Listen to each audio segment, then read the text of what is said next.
You ready, sir? Sir, Great. as best I can be. All right. Well, good morning. Today is December 15th, 2015. This is David Klein from the History Department at Virginia Tech, also working with the Southern Oral History program at UNC Chapel Hill. And we are here this morning as part of the Civil Rights History Project of the Library of Congress, the Smithsonian's National Museum of African American History and Culture, and the Southern Oral History program. And I have the great honor of being with General Julius Becton this morning. And if you could just introduce yourself, and this is the only time I'll script you at all, a full sentence to start with, I am, or that my name is. Yes. I'm Julius Wesley Becton, Jr., Lieutenant General, United States Army, retired. Thank Happy. you. Happy. Thank you, sir. So let's just, if we start with the where you were born and raised and a little bit about your family, and then we'll have a conversation and take it from there. Okay. I was born in Bryn Mawr, Pennsylvania. I went to high school at Lower Merion High School. I point that out because there are a few rather prominent graduates of Lower Merion. The Librarian of Congress, as an example, Jim Billington. Al Haig, of some notoriety. Hap Arnold, the former commander of the Air Force, then Army Air Corps.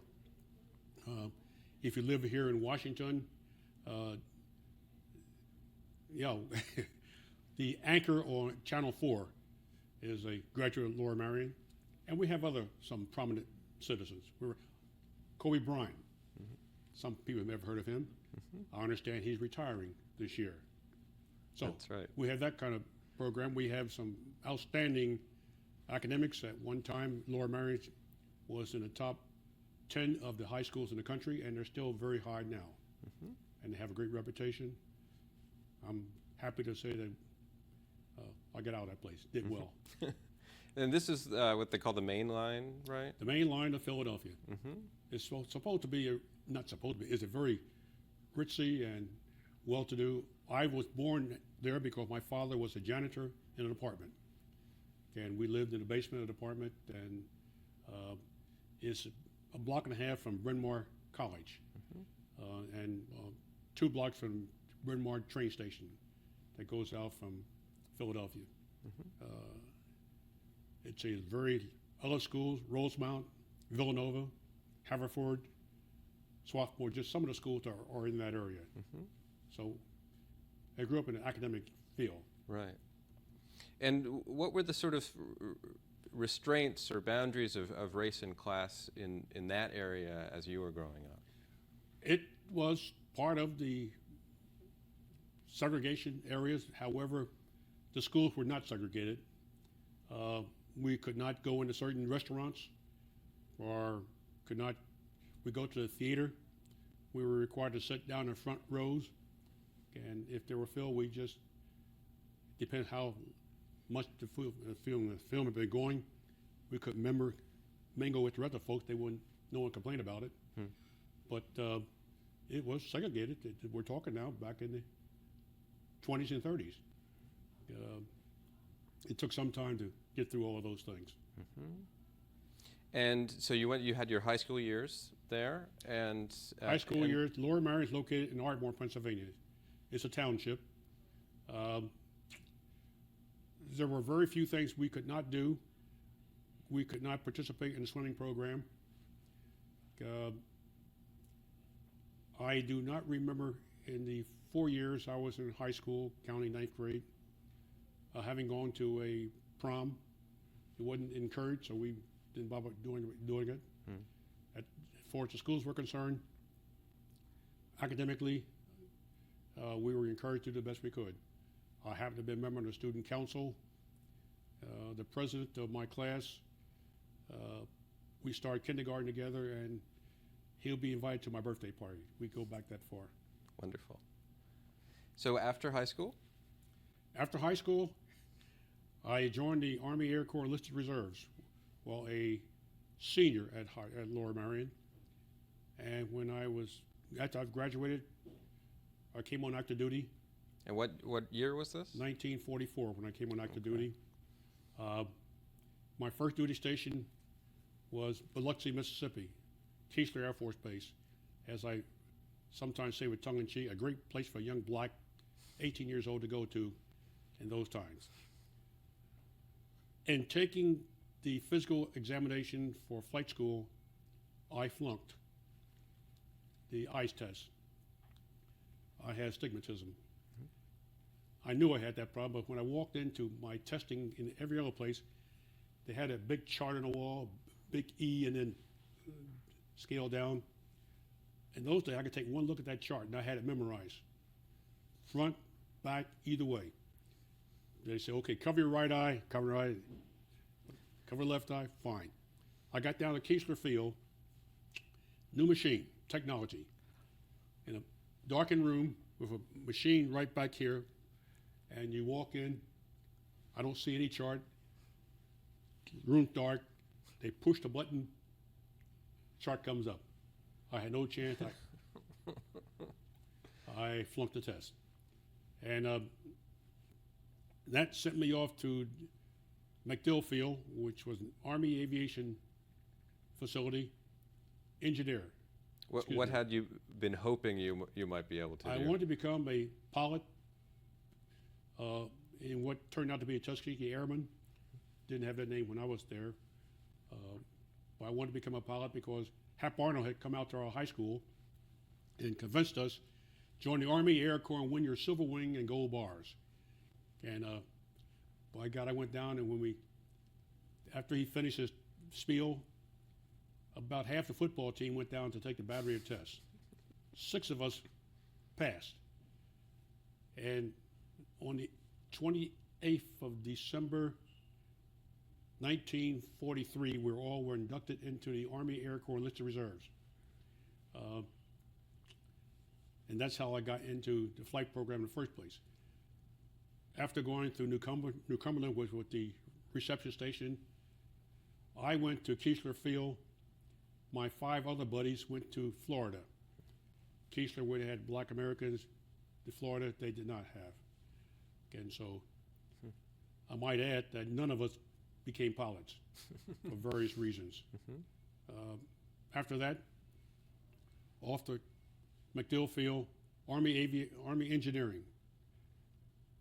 Well, let me ask first, though. You said it tongue-in-cheek, Biloxi not the best place, perhaps, to be. Could you tell us a little bit about the conditions a good example were there? of the one weekend I took off with leave from Keesler Field, a buddy of mine and I went down to Keesler, or to Biloxi rather, from the base.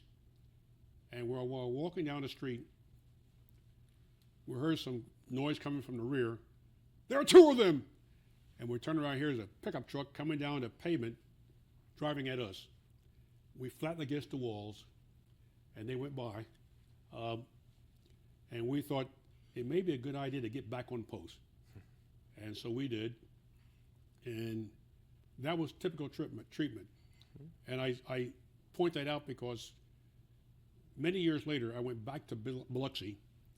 I am now a Lieutenant General of the United States Army. I was invited back by the National Guard of Mississippi. I was greeted by the Adjutant General. I flew in my own aircraft, the Army's aircraft rather, which I control. I was greeted by this AG. We went from the airfield to a small camp that they had, and I forget the name of the base, or the camp rather. Spent the night there, and then we drove to the hotel where they had a meeting of National Guard and reservists, for which I was to speak to. And my first comment, how things have changed. And I explained what I was talking about. The last time I was down here, let me tell you what happened to me. And of course, all of them knew and understood exactly what I was talking about. I had state trooper escort from the airport to this camp, to the hotel, left in great fashion. But that was a significant change. Still not the best at the time, but it was better, hell of a lot better than when I was first there. What were the barracks like in 44? They're wooden buildings, 2-story, just like everyone else, but we were separated from the rest of the post. Okay, yeah. controlled by the camp. My company commander was a white first lieutenant. He had a white exec, and the rest were black. First sergeant, the rest of the cadre. As a matter of fact, it was there after when I got down to MacDill on a aviation engineering unit, and with the same setup, basically structure. The first sergeant was told by the company exec that he's heard that there is a announcement for application for OCS. And that fellow Becton, I understand, was an aviation cadet. He might be interested. By that time, I had become the first sergeant's clerk. How did I become his clerk? One very wet day, the first sergeant came out and said, okay, I need a clerk. I need a volunteer. Who can type? I had typing as a club. Put my hand up and said, okay, come in. Let's go in. Went into the first sergeant's office. I found out that the first sergeant had a little problem. My job was to read the company roster to him. The company roster, because he could not read. And he had it memorized, basically. He would get up in front of the company and put that paper up and call the roll. As if you were reading, right? That's the kind of army we had at that time. And because I was able to type and help him, you're my clerk. Yes, first sergeant. And when his lieutenant came back from post and said, there's a roster, there's a campaign or a statement on a bulletin board at post, that there's going to be an OCS application board. Becton might be interested. First sergeant came in and said, you're going to go down and take a test. You're going to go down and appear at that board. Yes, first sergeant. I went down, and this is one of the weird things. The president of the board had been through the township of Lower Merion. And when I mentioned that I had gone to Lower Merion, played football there, I had at least one person on my side. And I didn't do poorly, but that made me feel pretty good when I was trying to answer the questions. That's how I started to get my process out of Keesler, out of Biloxi, out of MacDill Field. MacDill, right. And I passed the OCS test, passed the board, and in January of 45, I went off to Fort Benning, infantry OCS. Got there in December, as a matter of fact, of 44. School started in January of 45, and I graduated from OCS in August of 45. 15 August, as a matter of fact. And interesting part, they had dropped a bomb. And we were destined to go off to become infantry lieutenants. And matter of fact, when Germany quit about April of 45, we started getting concerned because, hey, they might cut off OCS, and there was we were going to keep OCS going.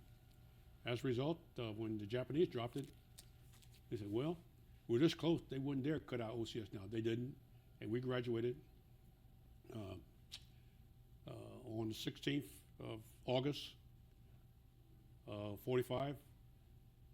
I was sent off briefly to Alabama for basic training, duty, and within 3 weeks I was off to Pacific. Wow, yeah. Now OCS is sort of a quirk. OCS were not segregated, correct? No, Officer Candidate School. Right. And they had the Officer Candidate School, and it's designed to fill the void when they drop off don't have sufficient officers coming out of West Point or ROTCs, and there's still a need for more officers. Officer Candidate School is the group that they turned to. Right. And but that was an integrated. That was integrated. Yeah. Yeah. When I got there, integrated to a point. You always have to make Once we that got clear. inside the Officer Candidate Regiment, we were just like everyone else, every other soldier. Our training, we lived in integrated billets. We integrated everything.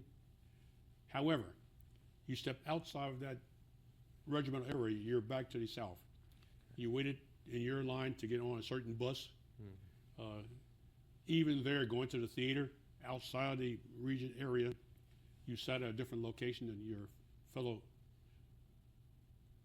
candidates. But inside the training itself, completely integrated. And were there service clubs on the base? Yes, service clubs in the base, but we went to a black service club, and my white counterparts went to the white service club. Interesting. Same thing for the officers club, and it was the Southern way of doing business. Okay, so then off to the Pacific. Off to the Pacific, joined the 93rd Infantry Division, all black division except for the division commander and his key staff. One of the more interesting parts about that, we went overseas on well, first let me back up a little bit. Before leaving the States, I went to a staging area in California, and I'm groping now for the name of it, but it was the place to go from that staging area overseas. I met there were about 15 of us officers. 2 of them were West Pointers, and we became very good friends while we're en route to the Pacific. So much so that they convinced me doing our transit, if I ever had a chance to go to West Point, I wouldn't do it.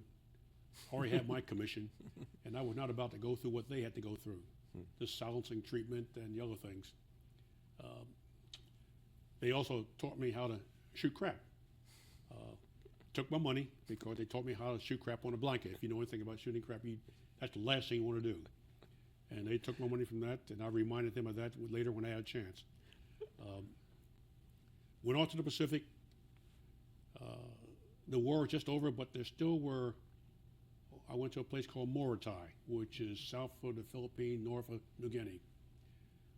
There were 2 divisions on Morotai, the 93rd Division and the Dixie Division. Why the Army ever put those 2 divisions together, I'll never know. I tried to find out since then. No one has given me a satisfactory answer. But during the fighting, they did very well against the bad guys, the Japanese. Keep in mind, this is a war now going on. We're fighting the Japanese. When there were no fighting going on with the Japanese, they fought each other. So much so that I was pulled out of my regiment. I was in C Company, 1st Battalion, 369th Infantry, and sent on detail to the Provost Marshal and the Dixie Division. Had a lieutenant come up, and we rode patrols together to try to make sure, maintain a little bit of peace. Peace between the 2. Keep in mind, I was 19-year-old second lieutenant. This guy from Dixie Division, the same age I was, so we were 2 characters stuck out there.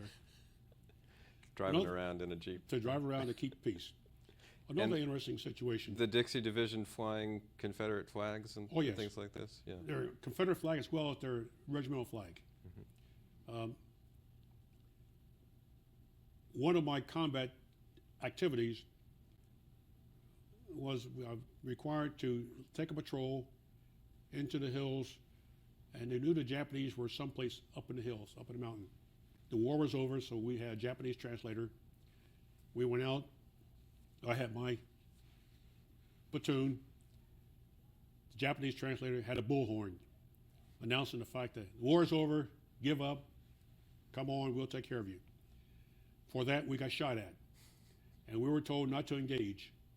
We had weapons to protect ourselves, but do not engage. We got shot at, we knew where they were, came back, Reported that to battalion commander.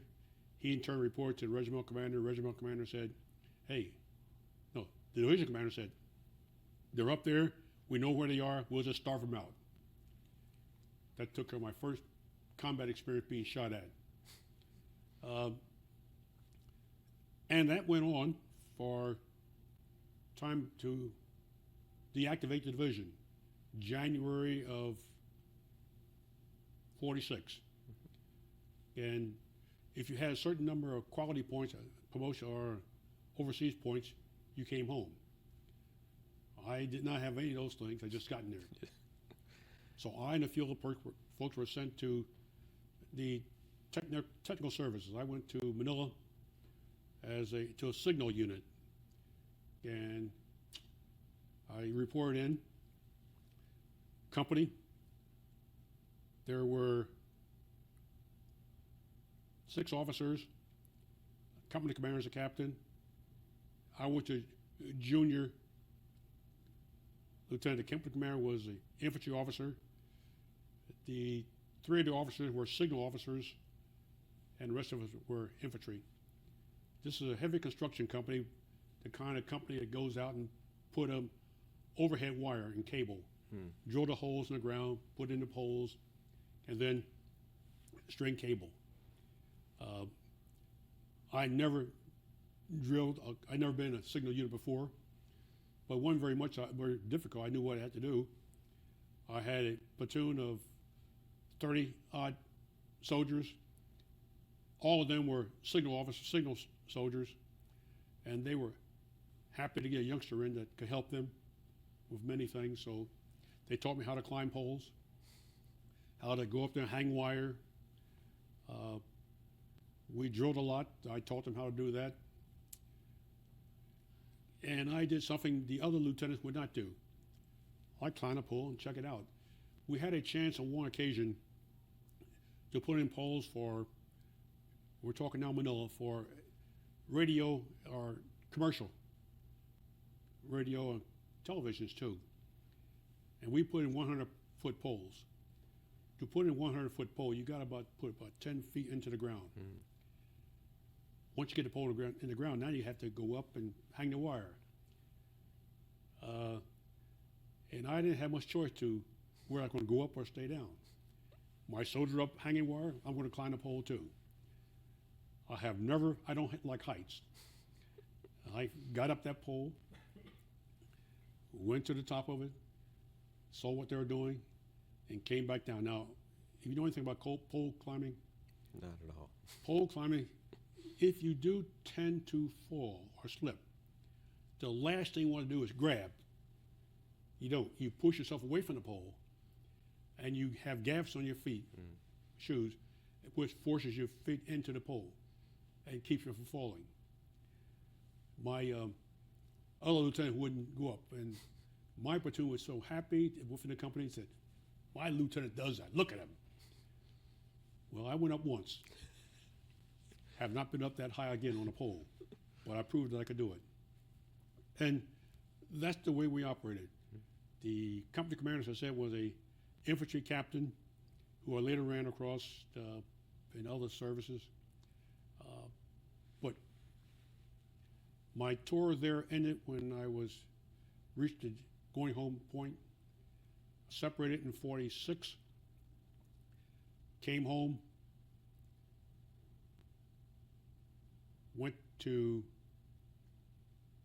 I stayed in the reserves, although I could have been separated. And for some reason, I just felt that I liked what I was doing. I stayed in the reserves. And in order to do that, I had to become a signal officer because I was infantry transferred to Signal Corps doing this assignment. And when I went to reserve, I went as a signal officer.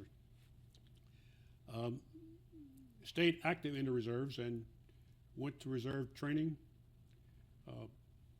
I had a chance to go to college. Mind you, I had no college at this time. And so I enrolled in Lincoln University in Oxford, Pennsylvania. Lincoln College, excuse me. And at the week that I was supposed to report for class, which would have been in February of 47, I got a call from my old football coach at Lower Marion. How would you like to go to Muhlenberg? Where in the hell's Muhlenberg? It's in Allentown, Pennsylvania. Why Muhlenberg? They got an excellent pre-med program. I wanted to become a doctor at that time. And I said, okay, sure. And so I went to Muhlenberg College, the first black American to go to Muhlenberg. I was on a football scholarship, and I used to collect about $30 a month stipend, which took care of my incidentals. So rather than go to Lincoln, which is an Yes. HBCU, maybe the Which is first black school. HBCU, yeah, But to I went to Muhlenberg. Muhlenberg. In Allentown, first black student. Did very well, as a matter of fact. However, let me back up a little bit. Muhlenberg, I went there in February of 47, and the coach at Muhlenberg had just gotten there. He came from a prep program, prep school, and he brought a couple of his own players, and they were really good players. He had spring practice, and we're out there under the lights, spring practice, contact, and I injured myself, my shoulders. Part of the reason I injured myself, or how it happened, my equipment was not properly fitted. The trainers who gave me the equipment had given me inappropriate equipment, and I suffered shoulder separation.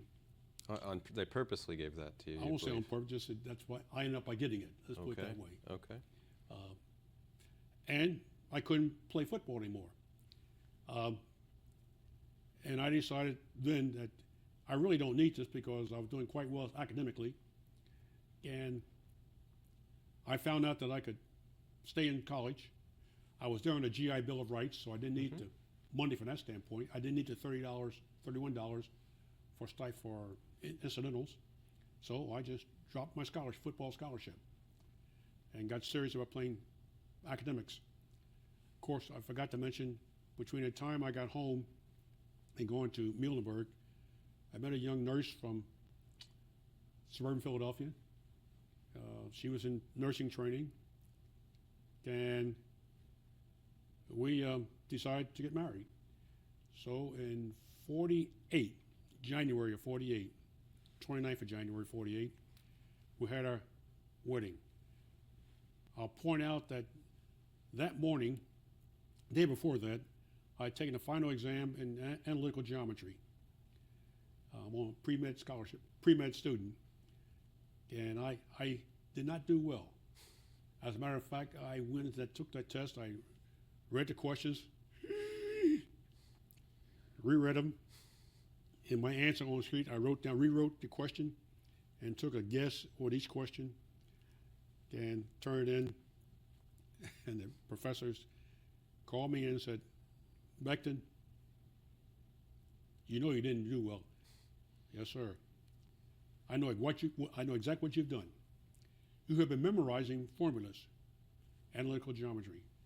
And he's right. I've been memorizing, not understanding it. And up until that time, I'd been doing quite well. He said, "Okay, you've been making A's, but I'm going to give you a B for the course because you flunked the final exam." "Yes, sir, I understand that." The very next day, I had my wedding. And a lot of friends say, "I know you flunked the test. You're getting married." So that makes a long story short. We got married the 29th of January, and started off on our honeymoon, and we just had a great time. I might add that on our honeymoon, which is a rather unique story, my brother, who younger than I, but had dropped out of school during World War II, joined the Navy, frustrated his parents and everyone else, but he'd run away from home a couple of times, so Mom was convinced that he would not do well staying there, so he went to join the Navy. She approved of him to join the Navy, and he going off to college, and he was going to college in Shaw University in North Carolina. To get down there, we were driving down, and so my mother drove the car, and my brother Joe, my wife Louise, and I went down. unique story. Your mother going on your honeymoon, but that's the way we operate in those days. And dropped him off, came back up, and everything went fine from then. But that was in January of 48. Did quite well in school. Harry Truman, later that year, issued the Executive Order 9981 to integrate the military. I really had enjoyed being in the military, and I was in training camp at Aberdeen Proving Ground during the summer when the order was issued.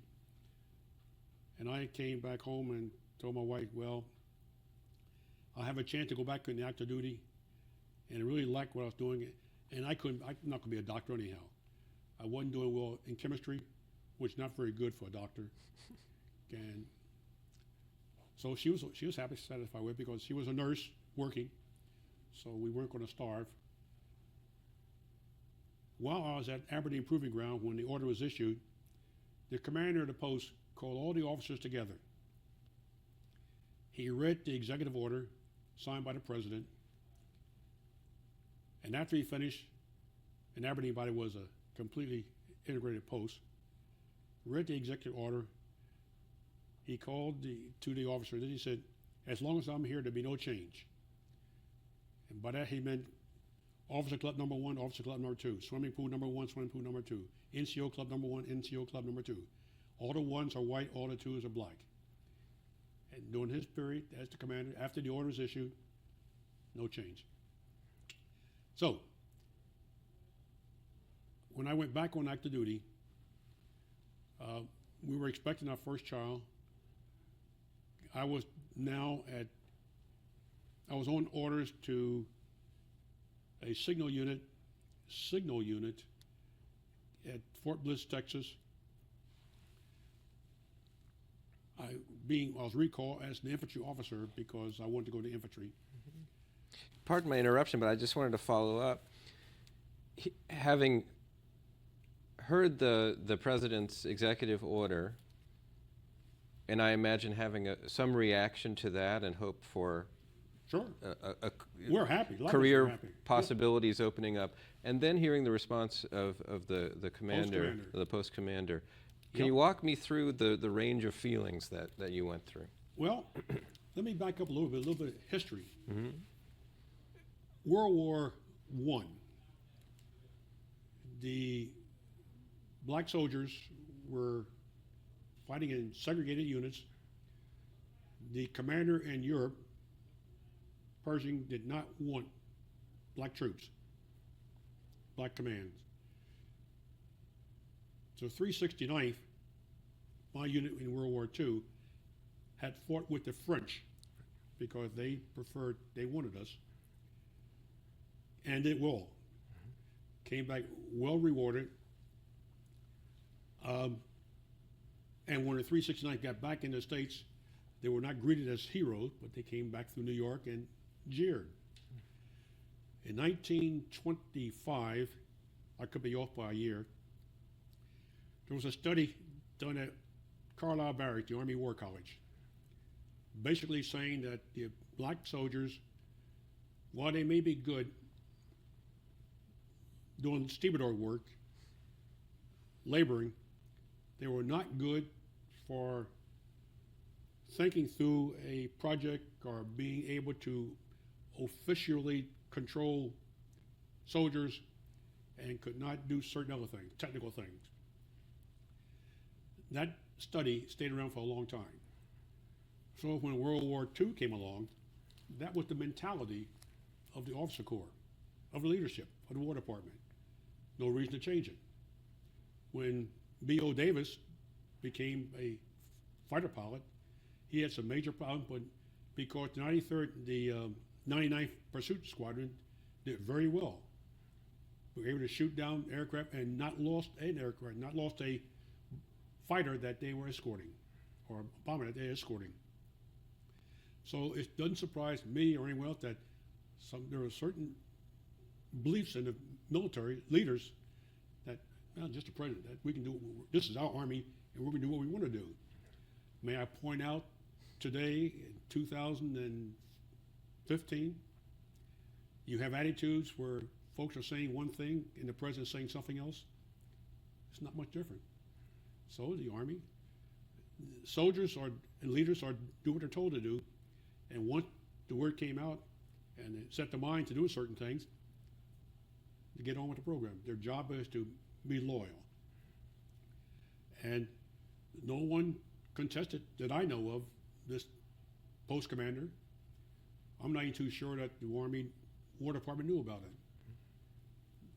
I'm a lieutenant. I'm not going to get up there and challenge it, and no one else wanted to challenge it. So I left that post, by the way, when I'm ahead of myself now, but that's what the attitude was. When And the executive order didn't have a timeline. It just no, it didn't. Yeah, right. It basically said, as I recall,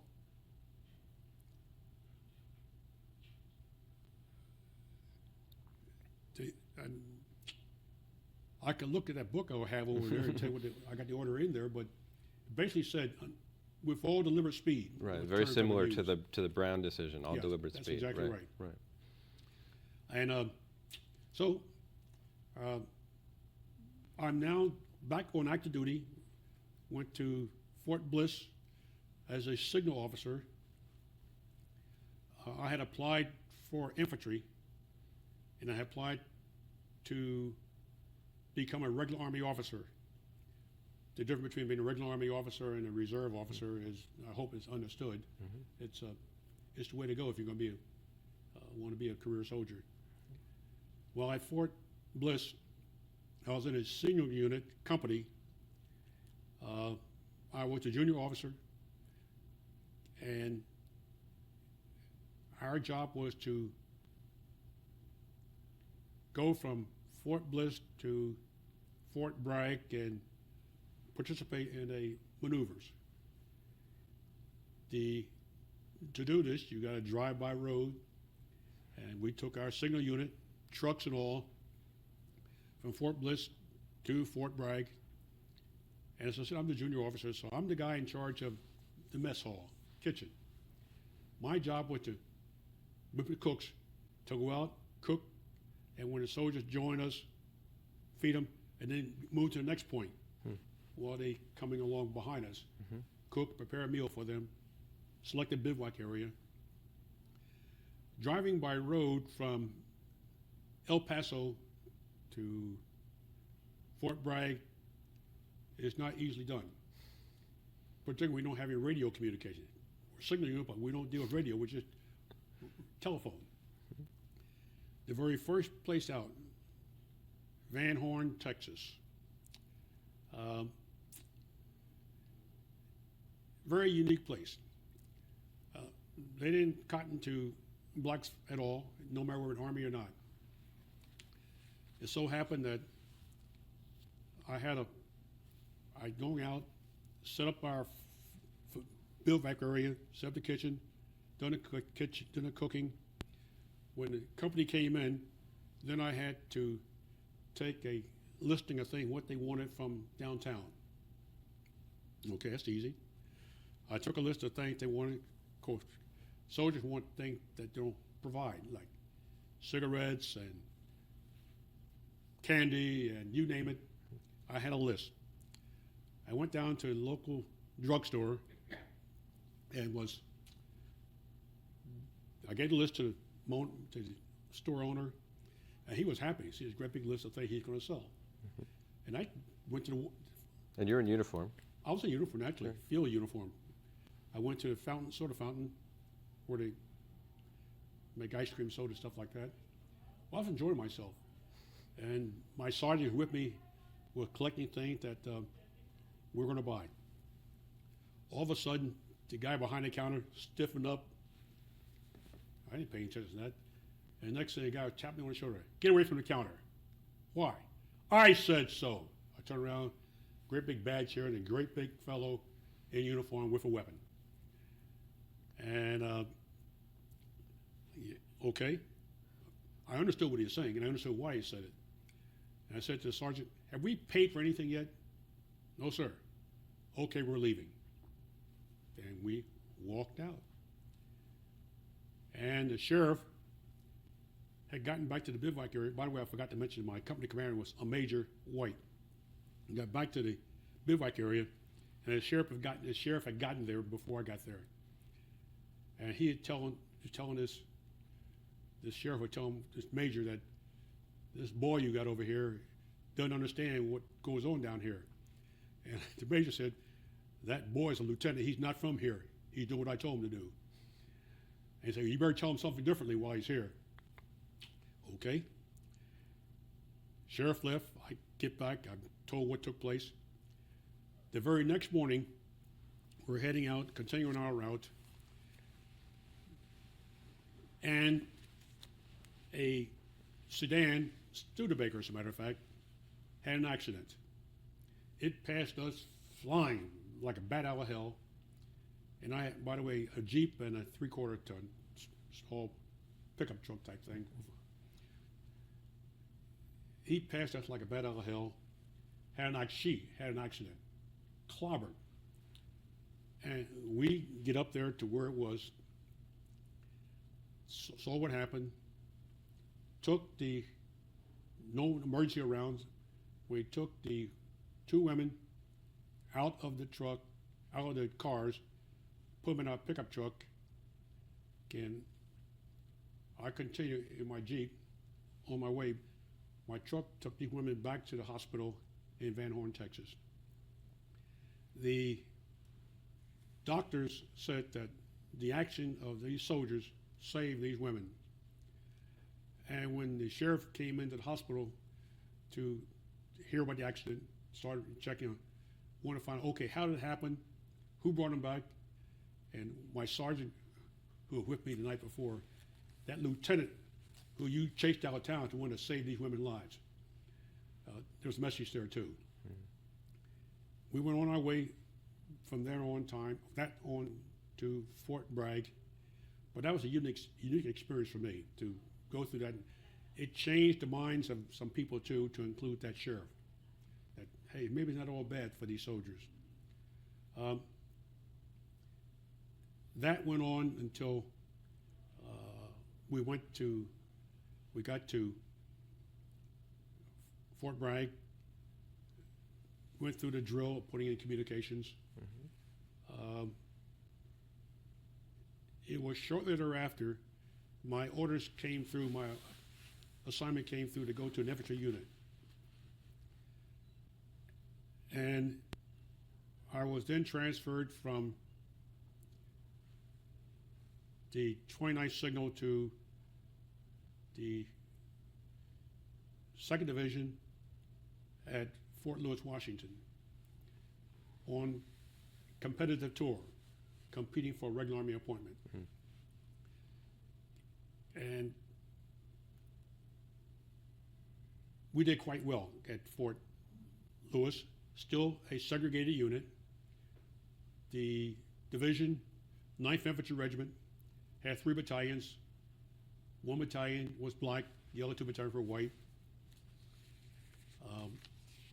I was assigned to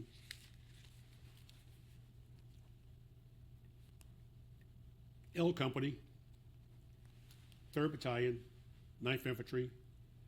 We trained and were prepared to keep doing what we're doing, and the Korean War broke out. So I was just asking about the facilities, yeah. Right, at Fort Lewis. Ready to go again? Yes, we're going. At Fort Lewis, 2nd Division, Infantry Division, had complete complement of 3 regiments, and the only regiment that had blacks were the 9th Infantry. The other 2 regiments did not, and Division Artillery had a black battalion. The black battalion in the 9th Infantry, the 3rd Battalion, as I said, was all black except for the battalion commander was black too. Another story about that.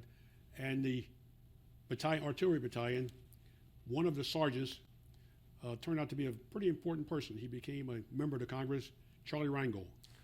That name may ring a bell. Yes, yes, it does. He was from that battalion, and we talked about this many times since that time. But when, as I said, we trained very hard at Fort Lewis before the war broke out. I was, among my regular duties of infantry platoon leader, I was also in charge of the battalion, later became the regimental drill team. And we had a tremendously fine unit. Went out and put on performances, not only for soldiers, but also for the civilians. And did quite well. And I got quite a reputation for doing that. And your equipment was up to date? Equipment is up to date, everything. It was like the rest of the unit, rest of the Army, but we're still black by ourselves. I asked for the battalion commander. He said, go ahead and do it. I said, we got some soldiers, white soldiers from the rest of the regiment want to join our team. Well, I was fine, happy with that. But I had to go to regimental exec. And I'll never forget what he said. So, Lieutenant, I like the way your team, what they do. They look good. And they're good for the Army. And certainly good for the soldiers. But if you put white soldiers in there, it'll break up the appearance and the color. Lieutenant Colonel saying that. I'm a lieutenant. Not much I can say about it. Okay, fine. Again, we're talking 1950. We trained. And right at the time when in April of 1950, our battalion commander got orders to go to be reassigned. And it was, the war broke out, as you may recall, in June of 50. And he had just, still on the post, but had not moved. And when the word came out that we're going to be sent overseas, alerted for war, for combat, we had a white battalion commander in now. And we thought that the Army would do the right thing, bring our battalion commander back, who we had before, who had trained us, did a very fine job doing that, and put us with our old commander. He was the only lieutenant colonel that I knew of that had a PhD. He happened to be a zoology biologist, and he was also a very hard-nosed person for demanding excellence, and he'll fire you in a heartbeat and cause you major problem. But we were pleased with that because we knew that he was on our side. The person they brought back in to command was the commander that we had before he got there. He was still doing something else. And a lot of us thought that, hey, bring back our commander because he'd done so well. It didn't work that way. Now, June of, we're deployed, 1950. The 9th Infantry were the first unit to leave the States to go to Korea. Did you know where you were going? We know it's Korea, which is the war. Did you know anything about Korea? No, I didn't know where Korea was. Hey, I'm now 19, I guess I was 20 by that time. But I quickly found out where it was and what they were doing. I knew what I had to do when I got there. Be prepared to fight. And we were on board ships, heading off to the combat zone. Landed at Busan, Korea. My unit was the L Company, was the first to land. Went into a bivouac area while the rest of the battalion and regiment came on. Interesting enough, while we're sitting there, we got word that we're going to be removed from the regiment on a separate mission. This is in 1950, and no one asked the question why, because it came from higher headquarters, MacArthur's headquarters. They want a battalion to go up to Pohang to protect an airfield. Okay, so As we were getting our gear ready, I got called to regimental headquarters. Lieutenant Becton, we want you to take a patrol with communication gear to set up a command post CP communication rather, so that when we closed in, when your battalion closed into it, they'll be ready to go. And so I got my sufficient number of men, small platoon, and took communication gear, a couple of three 2.5 ton truck with communication gear in the back of them. And we drove from our airfield to the site where we were sent to protect the airfield. And we got there. I asked the question, by the way, any activity in the area? Nope. No one, no bad guys there. And we got up to Po Hang Dong, set up our gear, and as that morning, we're waiting for the battalion to join us, and we got reported in that the battalion got ambushed, and we lost some people, and they finally joined the area which we were in, the same area that we had driven through, and if the bad guy knew who we were, they could have done serious damage, but let us go through, thinking they could take care of bigger things later. When the battalion came up, the battalion got ambushed. And we survived that.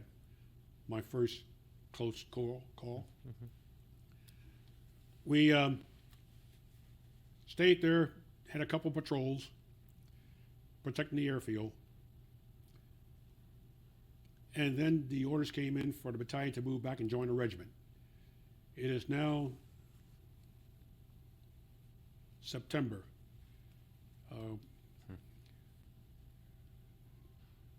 We're breaking out of the efforts were now to break out of Pusan perimeter, which has some notoriety that the forces were driven back into that. And we rejoined the regiment and prepared to go to serious combat. We've had some combat up until that time. L Company was to be the lead company in the battalion after we attacked the area, after we joined the regiment. My platoon got selected to be the lead platoon in the company. And as we were moving out with all of our armor and everything else, ran into attacking a hill called 201. This hill was well protected. We got halfway up the hill and we ran into a tremendous enemy fire and had to protect ourselves and seek cover. And while we're there, the adjacent battalion, 2nd Battalion, engaged us because no one had told them that U.S. forces going to be out there. One of those crazy things. Mm-hmm. So the bad guys are fighting at us.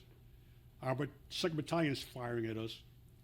And we had nothing to do but hunker down until night came. And we returned the fire on the bad guys and prayed that we were able to do some damage on the bad guys, but we got hurt. Mm-hmm. When darkness came, we withdrew back into the battalion area. I had lost some people, but we brought them with us. But that breakthrough was sufficient enough for our battalion to move out.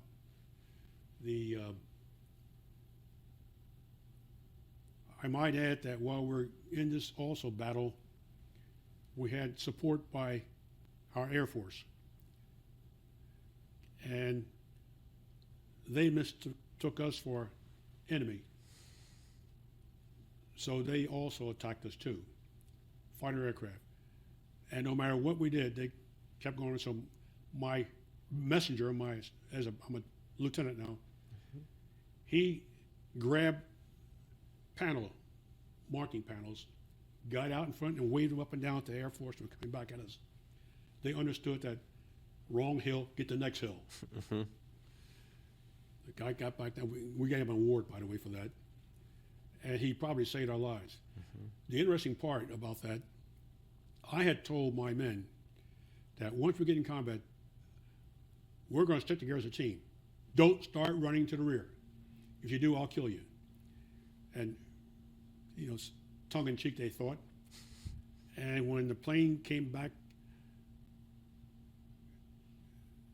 some of my soldiers start to get up and shoot.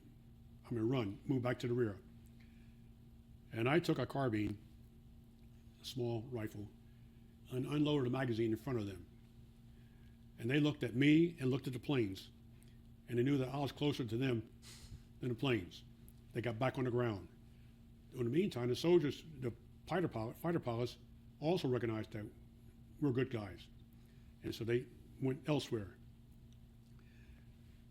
My soldiers got back on the ground, and we, when we got back in the camp, recovered, we had a little discussion. Lieutenant, would you have shot us? You're here, aren't you? Well, yeah. Well, you didn't keep running, did you? No. Well, you make up your own mind. Wow. It was also during that period that I had gotten wounded. And that was my first trip to the hospital. I went back to Japan, as a matter of fact. Ended up in Sendai, Japan for my recovery. And I'm pointing that out because I came back to join the unit as soon as I could, because General MacArthur said we were going to be home for Christmas. And I wanted to be back after victory, I wanted to be home for Christmas. It didn't work out that way. I rejoined the regiment from the hospital, and by that time the division had done quite well. We had moved north, into North Korea. Mm-hmm. And I was in the battalion, 3rd Battalion, 9th Infantry, and one of the lead regiments in the attack going up north. And once again, my company was selected to lead the battalion, and it was cold then. Remember, we left the States in the summertime. We didn't have winter gear, and we're now up north of the 38th parallel into North Korea, not too many miles from the northern border. Again, we had our battles to do. And it's mountainous and it's cold. It's right, Yeah. and no winter gear. But we were able to take care of ourselves. We were now in November. It's cold, digging in to fight, to continue to fight going north. It was Thanksgiving time. And I remember that because they had turkey dinner. However, by the time the meal got where we were, the turkey was a little bit cold, like frozen. And we found a way to take care of that. Our kitchen did the best they could. And we had dug in, had our fires out, and trying to stay warm. And the Chinese entered the war. The date, you can check that, find what, because it's pretty specific when they came in.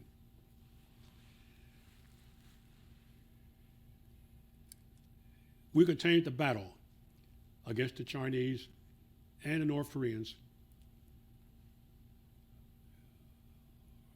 I was, again, my platoon was picked to lead the company in attack. And we were told to reconnoiter a high ground in front of us. Did you ever wonder why you kept getting chosen to lead? Say that again, please. Did you ever wonder why your unit kept getting chosen to go out in front? We were pretty good at it. Yeah. And remember, I said I was on competitive tour. I was competing for regular army appointment. So the battalion commander, even new battalion commander, said, okay, Becton can make it happen. Mm-hmm. We're the only guy could do the same thing, but no. And my company commander, who was a pretty good friend of my dad, he had other lieutenants he could pick on, but they had two of them had been in combat in World War II, and I'm now a 20-year-old and eager and everything else. I had a good unit. We trained well. My soldiers trusted me, and I trusted them, and I was prepared to do it. You were ready. Yeah. Yeah. This next time, we were making an attack up a hill, and as I was, before I left, my battalion commander had been approached by the adjacent battalion commander from the 25th Regiment, which happened to be a black unit too, from the 25th Division. And the battalion commander and my battalion commander were collaborating, talking about many things, I guess. I'm heading up the hill, running to contact, and I was told, do not engage because you're out there by yourself with your patrol. Return to the battalion. I came off the hill and report to the battalion commander and the other battalion commander, there's nothing up there. I know better than that. And my colonel looked at me and looked back at him, and I got orders, okay, get back up there. And I started back up the hill again with my unit. This time picked up a wound. One of those $1,000 wound. The bullet went through between my tendon and my left ankle and the bone. It did not touch the tendon, nor did it touch the bone. Now, how much space is down there? Not much. Yeah. The bullet went through there. Nothing, no damage done to either. I came back down. That battalion commander is still there. Are you satisfied now, Colonel? And he, so I got evacuated from the battalion. That's when history will tell you that the Army had its first defeat, when the Chinese and the North Koreans attacked U.S. forces and chased them out of North Korea. I got evacuated by air.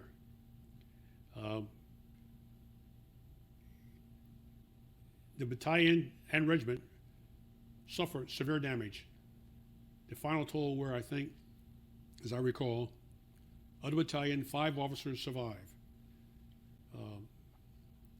The others were captured or killed. I fall in the category of 1 of the 5 survived because I've been evacuated and now back in Japan. The U.S. forces were pushed back south for the 38th parallel and regroup. I am now back in Japan, back to the same hospital I've been in before, which I rushed out of. Went to the same ward, as a matter of fact, and there's, you back here again? Yes, I'm back here again. And this time I'm not going to rush home. Right. And they understood. I got very good treatment and care. And during that period, the Army regrouped, recovered, prepared to take care of business. I was told to rebuild your strength by going out and learning how to ski. Sendai is known for its slopes and stuff like that, and so fine, I'd go out and try it. I never skied before, you understand. Went out to the training area where they teach skiing, and they gave me skis, flat board, 2 straps, one across the instep, one across the heel. No boots, nothing else.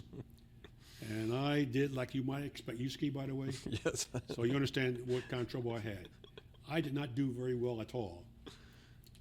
But I managed to get back off the hill and went back to the hospital area. But that taught me a lesson about trying to ski with that kind of equipment. I eventually come back to the unit. Now is March. Back to the regiment. And back in the base camp before I moved up to the regiment, they had a new executive officer in the regiment. Lieutenant Colonel Orlando Barsani. And you'll see why I remember that name in a few minutes. And when I get back to the regimental rear and I meet the battalion, the exec, and he introduced me to this regimental exec, And the battalion exec said, we're going to put Becton into back to battalion, he'll put him into the S3 operation. He's been in combat, he understands, he can help us there. Barsine took one look at me, Lieutenant, how you feel? I feel pretty good, sir. Oh, we're going to put him in a company. Why? Because the company he picked for me was L Company. Sound familiar? The company I was in before. They had lost all their officers and a few of their NCOs. They needed some leadership up there. Battalion adjutant said, but sir, he's going to go to the company. Yes, sir. So I end up going back to L Company, excuse me. And he's correct. We had all the officers been gone, lost. Some of the NCOs, I had a couple of key NCOs that knew me and I knew them. So I'm now the company commander, and we organized what we had, got in some new lieutenants, second lieutenants, and I'm a first lieutenant. Still all black or white replacements at this point? By that time, we were integrated. Okay. I failed to mention one point. Yeah. Let me go back a little bit. Back in August, before I got 201, when I got my first wound, the regimental commander, Colonel C.C. Sloan, had been told by the adjutant we got incoming replacements qualified by MOS, military specialties, but not by race. And Sloan said, put them where they're needed. Put them where they're needed. That took care of the integration within the 9th Infantry. We went to the battalions, spread them out. And when I got my first integrated soldier, he was a Mexican-American from Texas. And when he came in, I told my platoon sergeant, don't let anything happen to that guy. He's our first one, non-black. We're not going to hurt him at all. And he said, yes, sir, we'll take care of that. And with that, we became integrated. And so now the division's integrated. And by the time we're in the fighting, we have black company commanders and white battalions and so forth. So we're doing quite well. When I got back to the So it was military necessity that really Say changed. again? It was military necessity. It was the need Yeah, for there's no question about bodies. it. Yeah. It had nothing to do with the executive order. Mm-hmm. The fact that we were combat, where people were qualified, and the commanders recognized their soldiers, put them where they're needed. Military necessity. And that's the way we operated. By the time I got back to the regiment, it would have been about, I guess, April. I could check my book to find out what time it was. And we were in a base area. The division was still engaged. I am now a company commander, first lieutenant, and we got a white officer, captain, assigned to us to be the company commander. And he had not been in combat before. The company was completely integrated by this time. And we had a long discussion, the captain and myself, and he said, okay, I want you to keep doing what you've been doing, to be in charge. I'll take care of the base area and support you. And that's how I finished the war in Korea. With that arrangement. I should point out that by that time I had received 2 Purple Hearts,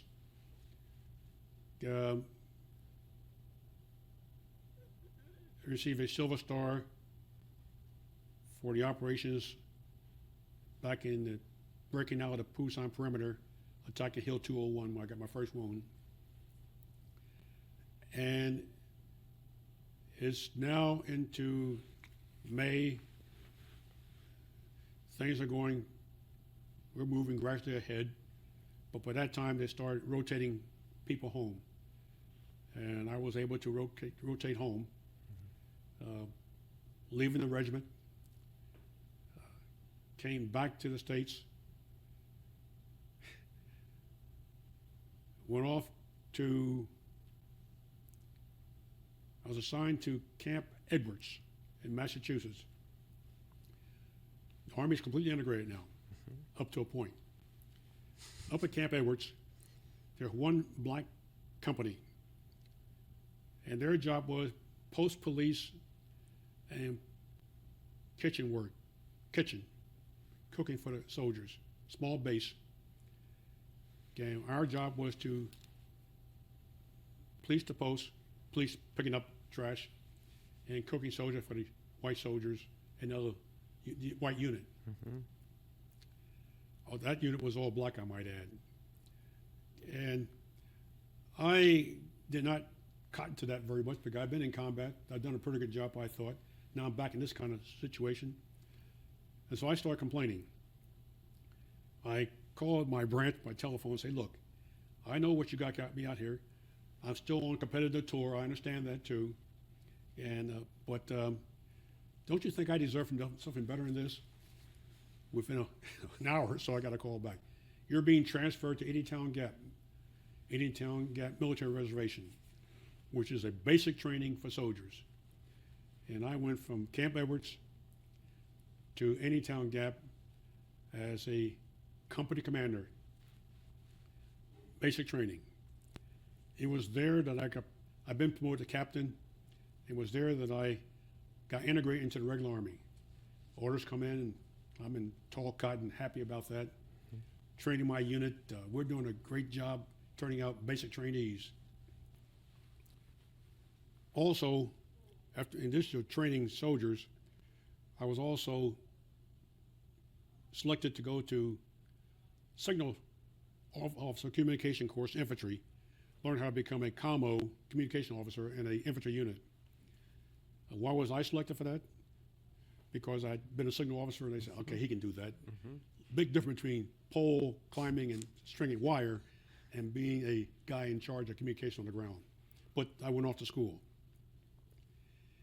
I come back to Edentown Gap after the period of school training, which would about maybe 9 weeks, and was then, my family stayed, by the way, when I was in Edentown Gap, they stayed in Philadelphia. And I would going back and forth.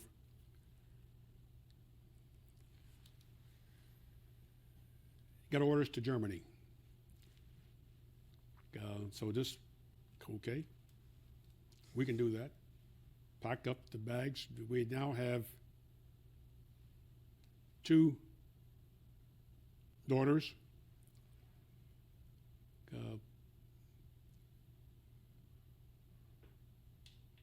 I'm not sure, did I mention the fact that when my first daughter was born, I was going back on active duty? If I didn't mention that, I was heading to Fort Bliss, and my wife was expecting momentarily. They put my orders in delay, permitted me to stay in the Philadelphia area while she delivered. By that time, they sent me to Fort Monmouth, which is not too far away. I was sent to a signal unit there while we waited. Our first daughter was born, Shirley. And then I went to Fort Bliss. And the family never came down there because it was just right, wasn't right for the family to move and stuff like that. The second daughter was born when we're heading off to Korea. She was born in July, and we took off from the Fort Lewis in July. She was born in September. And still talking about race relations. When I left the post at Fort Lewis, we had to stay, my family had to stay at a guest house. And I made arrangements for them to stay there, and by the time that I was heading overseas, and my wife had a problem with the manager at the guest house. One of those things which you sort of deal with. While the Army military portion was integrated. Some of the whole facilities weren't. We still had the mentality of our civilians. In the comments, how do you think we can change our mentality?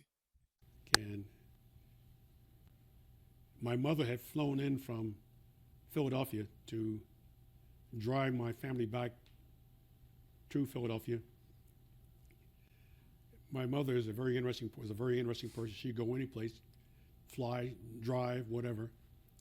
And so she drove the car with my wife, our first child, my company commander, and his wife, who was also pregnant, which may speak to why my company commander kept picking me. He could trust me, and our dog. And they drove back from Fort Lewis to Philadelphia.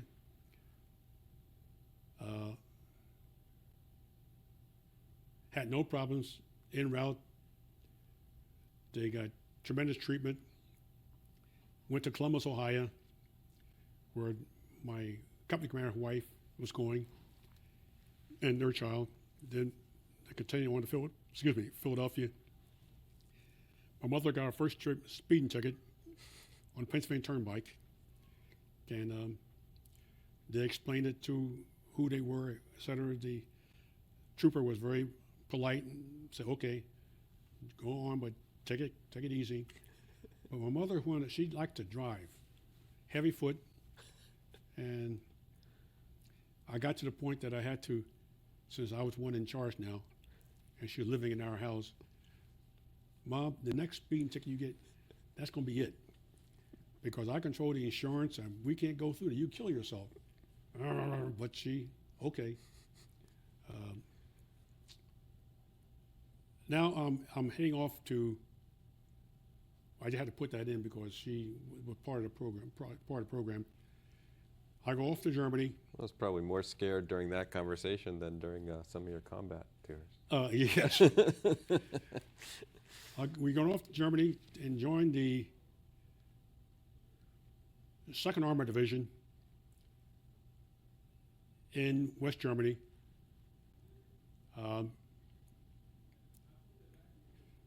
Mainz-Gonsenheim is our location where my unit was located. And I was in Combat Command B, CCB. I'm now a captain, communication trained, and I became the communication officer for the battalion, 42nd Armored Infantry Battalion. And I did a pretty good job. Learned how to do things with the communication. I became a Mars military amateur radio. And I set up the Mars station for the regiment. And we named the station after CCB, the regiment. And the commander could not be happier because his regiment had a Mars station. No one else had one. And so I became a tall cotton. I think that not many other people could have gotten. And continued training at this now in Mainz, Germany. I now been over there long enough to come home and doing this training. After having my communications training, I became a company commander, which made it my 3rd company. Company in combat, even though it was terminated short time, but still did the work.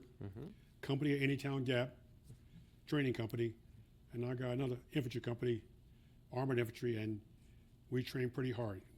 Had personnel carriers as our movement, armored plates, still forth.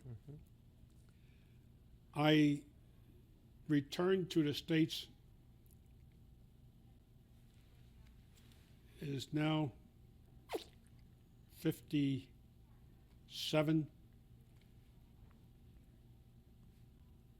I had gone to, by the way, back to Fort Benning for advanced course training before going to Germany. And I failed to mention that we had our 3rd child there at Fort Benning. Now, are you seeing racial change in the Army The Army post-war? yes, Yeah. it's going through many changes, and by this time, at Benning, that time I was completely integrated in an integrated unit, and by the time I got to Germany, totally integrated, but yet absent of certain people. So the signal officer, this senior black officer in the division, was a black lieutenant colonel assigned to our technical service trains, as we call them. And when it got time for a battalion commander to change, we were encouraging him to become the new battalion commander. I knew enough people at the division because I had, as a signal officer, as a communicator, I used to deal with folks at the division. Mm-hmm. And when it's in operations, I dealt with the people there. And I tried to encourage this lieutenant colonel to come down and join us because we had a fine battalion, and he was qualified. And the interesting part about it, his name was Johnson, but his wife was, you may have heard of baseball player Campanella. Hmm. His wife was from that family. Mm-hmm. And with that name, he could have gotten anything he wanted to, but he decided no, he would just stay where he is because he's comfortably at Reggie, but exec officer of a unit, not a combat unit. Mm-hmm. And so now he stayed up there, so we did our thing. It's now time for me to come back to the States. I'll sign ROTC duty. Mind you, I did not have a degree. And I was assigned to a place called Prairie View. I went there as a captain, assigned to the military science department, the only captain in the unit, a lieutenant colonel, 3 majors, and me, captain, the junior officer. A couple of challenges. When I went to that job, I was sent there by a very good friend who's now at the Department of Army. He said, you go down to Prairie View and go to school, take classes, get your degree. Roger that? So we get to Prairie View, and oh, by the way, from a racial standpoint, while driving down there, we were told by some friends from Germany, now when you go down, you stop by white friends, when you go through Mississippi, stop by this place. My parents are there, see them, and they'll take care of you, drive you through. Now, make sure you don't talk to 2 people. One is the mother. They talk to my father. Just don't talk to my mother. And he'll understand. Don't talk to her. She won't understand because I'm still black. And they still haven't gotten to that point. We drove, and I might add also, going there that while we're in Germany, I keep forgetting these things now. While in Germany, my mother and mother-in-law joined us. They came over to visit with us to see Europe, trip over there. And we convinced my wife's mother to stay with us. My father finally got tired. He said, when are you coming home, Rose Becton? And she got the message, so she got on the boat and came back. And she had a good time. Mom had a good time, stayed with us. And that made the family comfortable because my mother-in-law with us, she took care of things. And she stayed with us until she died. And I might also add that while she was with us, whenever there was a disagreement in my family, my wife and myself, Mom was on my side, which irritated Louise no end. But that's another story. By that time we get to Texas, Prairie View, with 3 daughters. The third one was born while at Fort Benning, and she's from her background, birth certificate reads Georgia. And it was also in Columbus, Georgia, that my wife learned how to drive and get driver's license. And the policeman who checked her out for driving, he got into the car, and Louise got on the driver's side, and he said, okay, told her to do certain things. And she drove probably less than a block, turned around because the police officer told her, parked the car, and got out. You pass. And I later found out that the officer was so impressed by the way that she controlled herself, the way she got into the car, the way she adjusted everything, and how she made the U-turn and parked the car. That's enough for him. That was her driver's license. Okay, we're now at Fort down at Prairie View.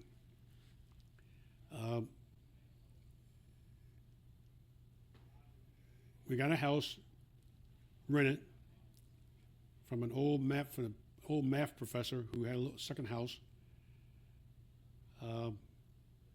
My professor of military science, my boss, was lieutenant colonel. I said we got 3 majors and myself. And I had my group was teaching the juniors. Military science 3 is the specification. There are no white students, a few white faculty, and I was the only combat experienced officer in this group of the late war. We had some World War II. And when I announced to Professor of Military Science that I'm going to take courses, and he blew up. There's no way in the world you can take a course and work for me. Sir, I was sent down here. You're assigned here, right? Yes, sir. You can't take courses. The work is too demanding. And I should also point out, in addition to being an instructor, I was also his adjutant, which meant that my desk was right outside the office where his was located. The next day, after we had this little blow up, I report in about 7:30.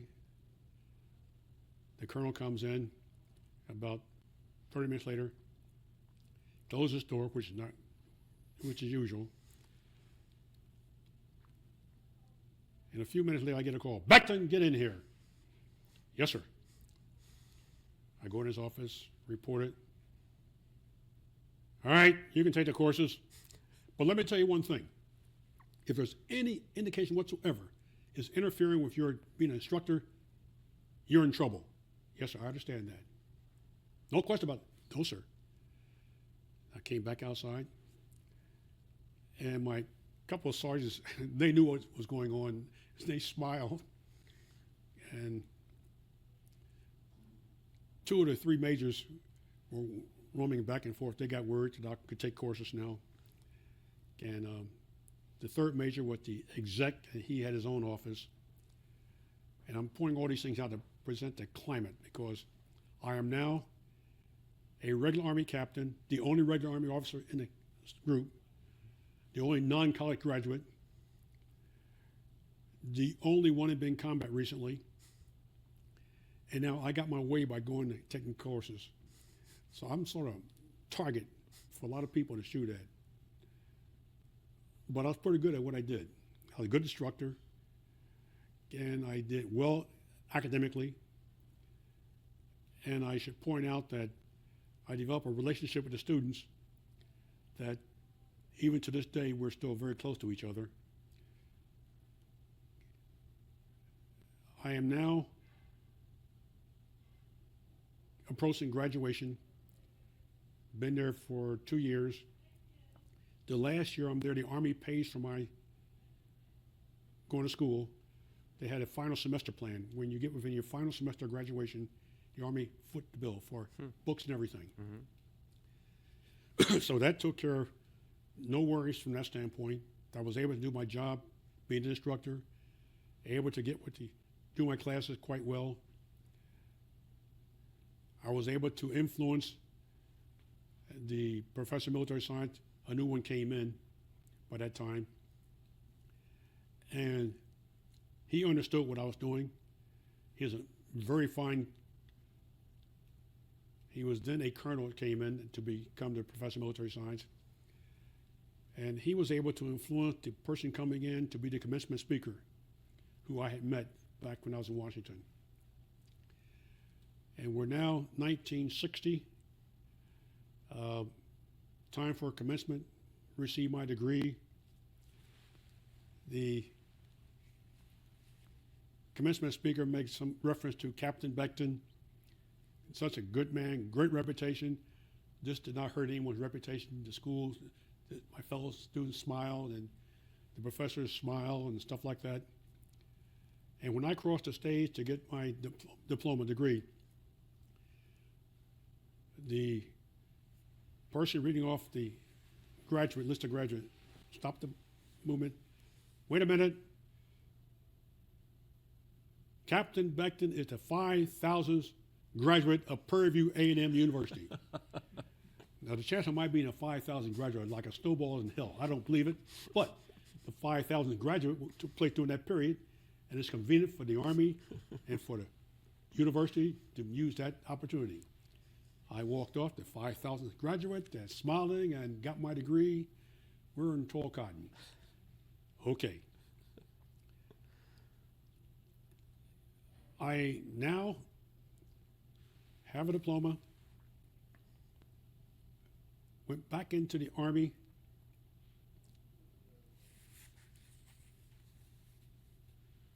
and went off to the Command General Staff College, a school for particularly selected young captains and majors and lieutenant colonel, but particularly young captains. I'm now a regular Army officer in the school at Command General Staff College at Fort Leavenworth. And peers, support, could not ask for more because I met people in Germany, at Indiantown Gap, and elsewhere. My student company commander at the Fort Benning, who was a lieutenant colonel, he maintained a relationship with me. He later became a division commander, which is rather important. I'm now at Fort Leavenworth, tough academic work, working very hard to get through. While there, I become a major. The Army is still not that overrun by black officers, but in my class at Leavenworth, we had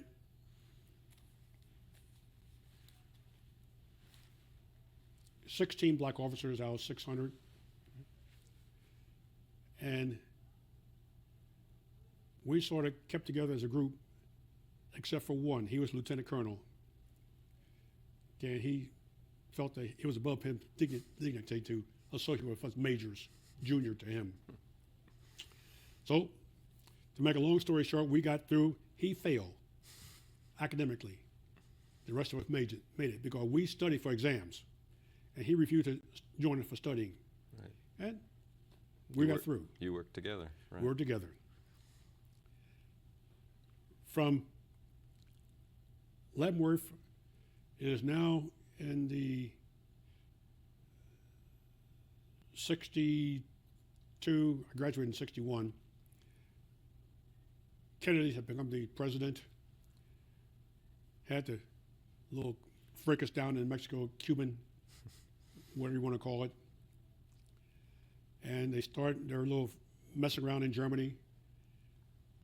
And before we left Leavenworth, we had orders to France. Of that group that went to France, 6 of us went to the communication zone in France out of class, which is, for combat arm officers, not all that good, we thought. And we start why us? Why aren't we going to Germany to become, where the real army is, not technicians, logisticians, and stuff like that? I finally got the message, someone else got it, that the commander in the communication zone, France, had complained about not getting his fair share of talent. And of the 6 of us going into France, 2 of us were black. One was this lieutenant colonel who failed at Leavenworth, and I ended up in the same unit that he was, which is a very interesting story. Another story. He finally decided to talk. Okay, and I got a pretty good job. We went to logistics G4, and I was in operations G3, became eventually a chief of plants and operations in France. My job was to prepare for the evacuation of U.S. forces, families from Germany as they're passing through with me, hit the Russians across the border or East Germans across the border. We get them out back to the States. And I got pretty good at doing that too, I might add. In the meantime, this lieutenant colonel who had failed Leavenworth, he sort of got in more troubles in his job, but I just ignored him. His wife was livid because we were doing so well, the family was doing so well and we had I should point out, at Prairie View, our 4th daughter was born. And I might add, I keep forgetting to say, my wife, during that period, she worked to get her degree and became a staff nurse in the College of Nursing and was doing such a great job so that when the dean left, my wife was asked to be the acting dean for the period where the dean was back getting her doctoral study complete. So you got this young RN, BS, who had did so well that the president of college said, okay, you be the acting dean. Wow. That did not make the other nurses very comfortable who've been there for some time, but they respected her. And I'm making a point of this because that's when my 4th daughter was born. My wife took time to do that.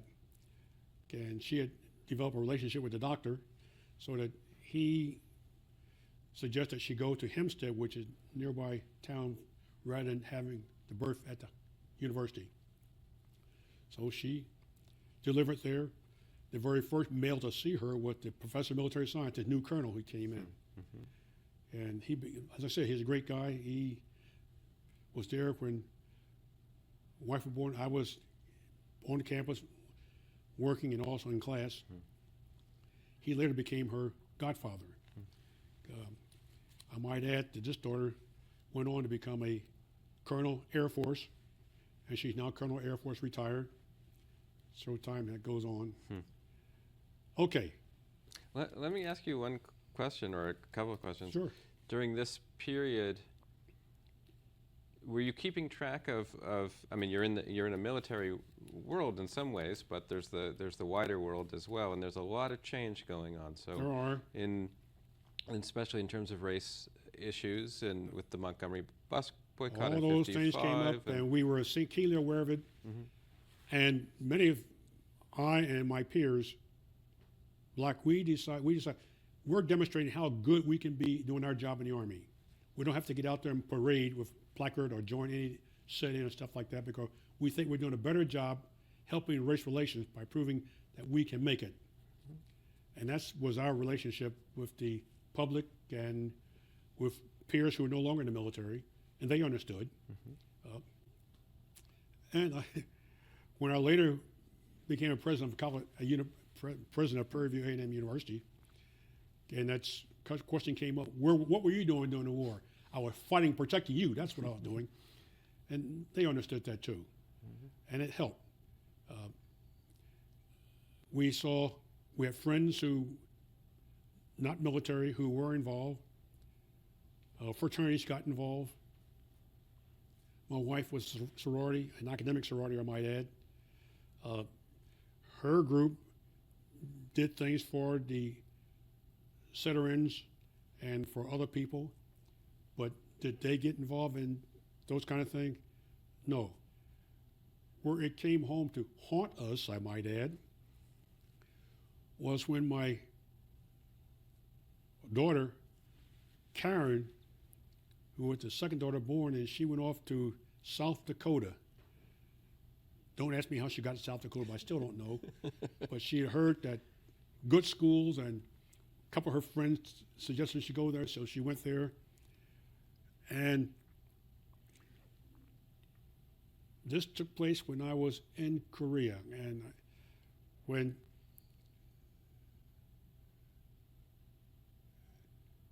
I heard that she was gotten very good student, and her participation was writing letters for the local newspapers, campus newspapers, anti-war articles. And when I heard that, of course, you know, I blew up, reminded her where she's from, what she did. I never want to see an article written by you about anti-military. And she stopped writing. Naturally, she stopped writing because we were paying the bill for her to go to school. That was one thing.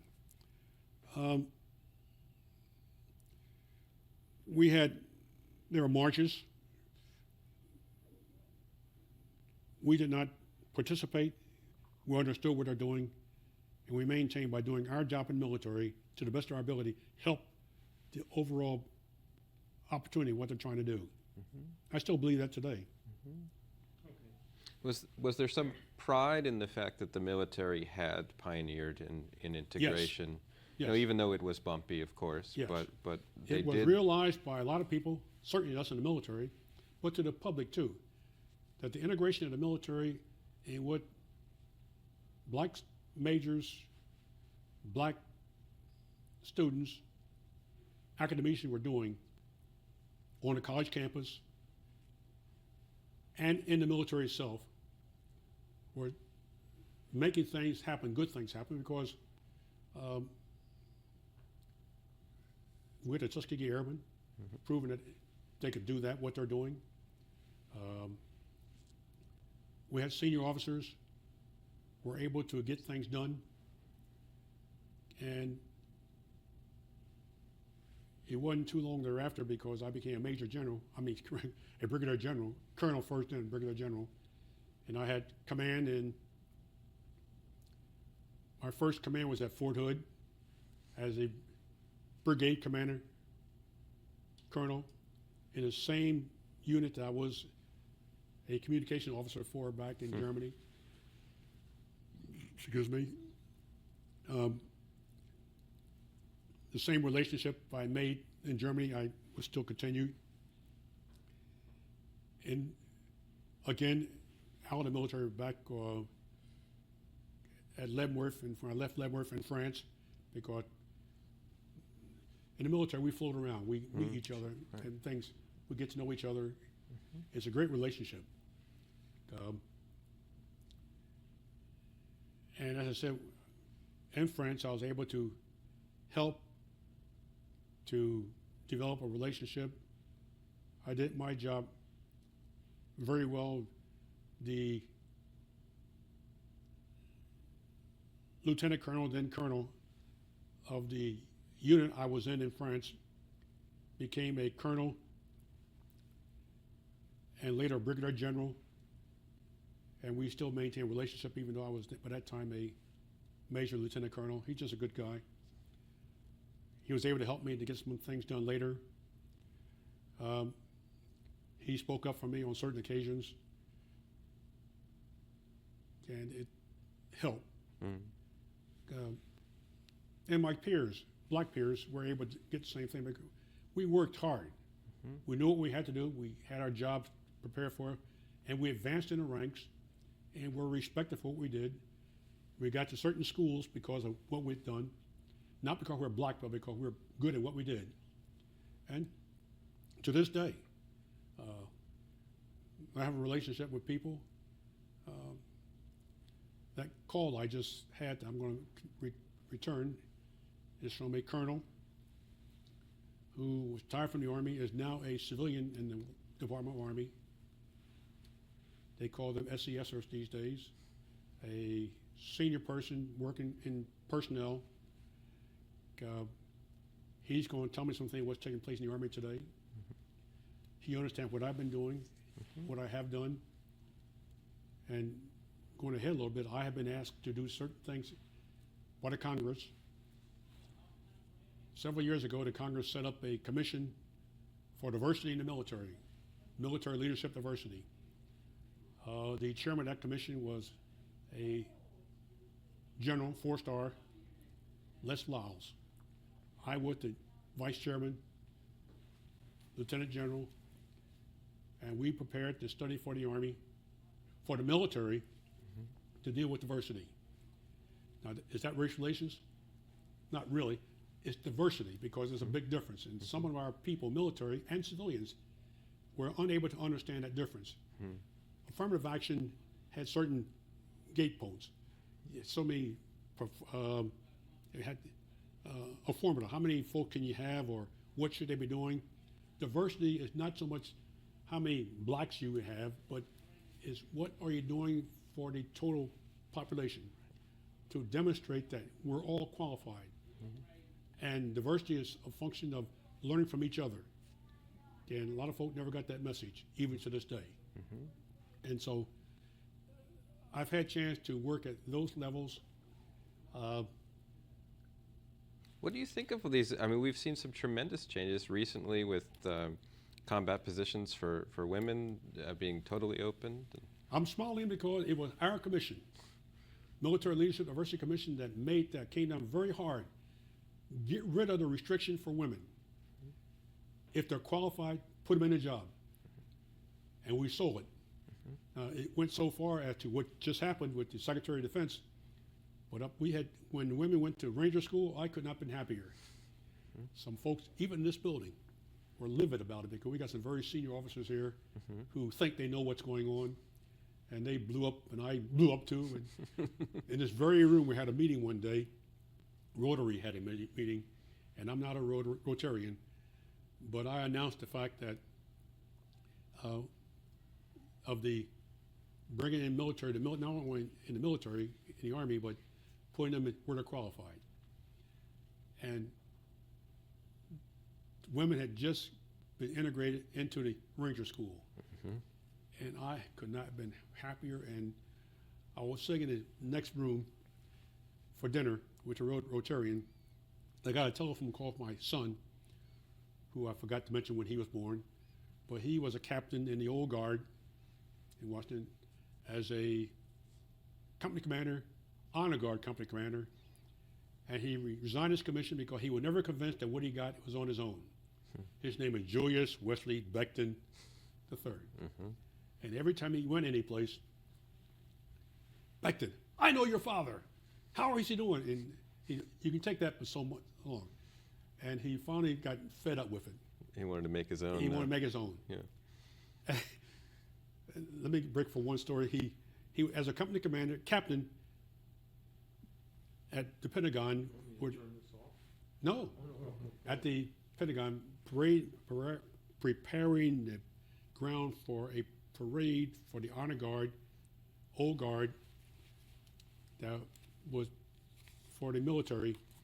He was out there preparing the grounds, putting in flags, markers, and two senior officers come out.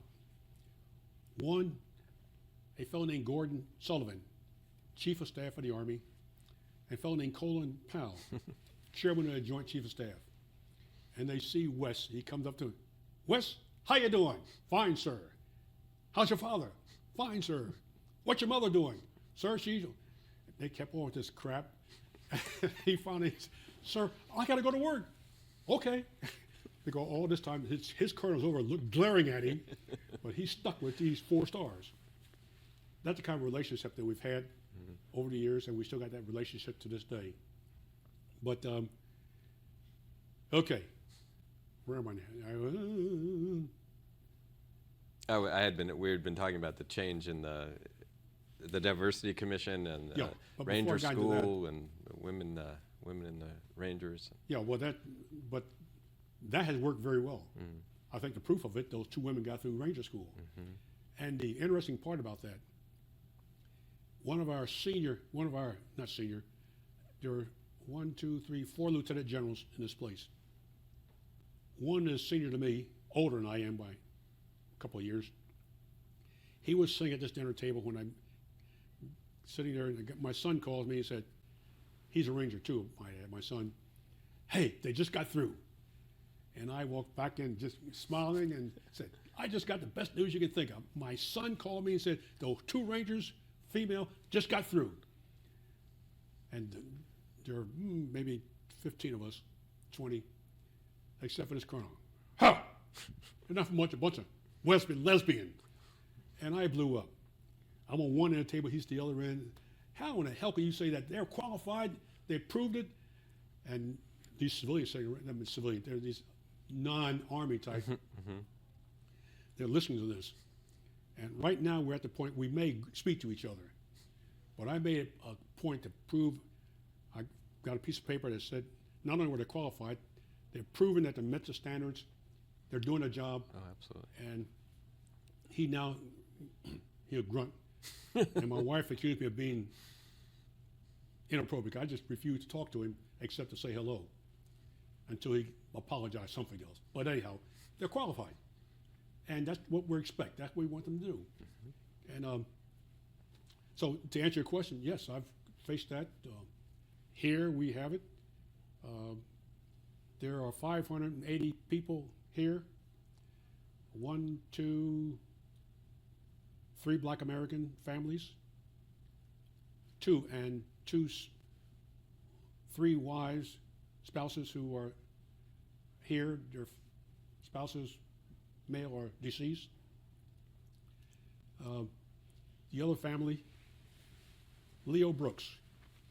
The name may not mean anything to you, but his son just got promoted to 4 stars a year and a half ago. And he is doing superbly well. Leo, the father, is a retired brigadier. His other son is a retired 2-star, 1-star. And so they got 2 sons, 1 brigadier and 1 4 stars. And they all talk about their 2 sons and what they're doing, and other people talk about that too. And I get irritated. I say, wait a minute, hold it. They got a daughter, and she's my lawyer. She's better qualified than they are. Okay, so we have an understanding. If you're going to talk about the Brooks, you better talk about Marquita. She is our lawyer, and she's doing a fine thing. Terrific. And so she's a big law firm downtown, and so, but we have that kind of relationship here. Interesting enough, I've been here since 2008, as I said.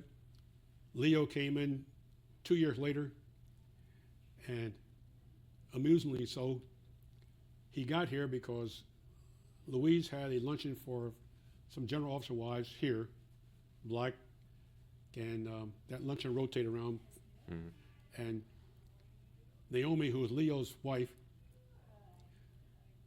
was in the group. The person in charge of apartments and renting and getting folks in was invited to this luncheon to talk about opportunities to come into the Fairfax. And she did a great job. Naomi goes home that night and said, Leo, we're moving. We're what? Leo, we're moving. I just saw the place. We're not moving. We can't afford to move. We're not moving. Did you hear what I said, Leo? We are moving. And so we've known the Brooks for a long time. Ever since Leo come, every time he thinks about it, I hate you. Talking to my wife. And she smiles. And That's funny. You may see a guy just going by in a wheelchair, neck in a brace. And that is a Air Force brigadier, injured, severely injured, and that's the kind of folks we have here. But anyhow, the Brooks we're good friends. And their son is just doing a superb job. He's the commander of the Pacific. You can't get much bigger than that. Yeah. And I'm so happy about it because I've known him since he was a teenager, as I've done their daughter, who was also a teenager. We first met him at Fort Hood. And he just, every time something happens good, I feel great. So there's a real fraternity among Oh, there's among- no question about it. As a matter of fact, when Vince got his promotion to 4 stars, I had a 4-star brace pin given to me by a former boss who gave it to me after I got promoted to 3 stars. And he said, I missed all your promotion. I'm going to be there ahead of time. Pin this on when you get promoted. Well, that's not going to happen. But I kept it. When Vince got promoted to 4 stars, he pinned on my 4 stars I gave him. That kind of relationship we have. We have fun. It's terrific. And I'm trying to figure where I left off at.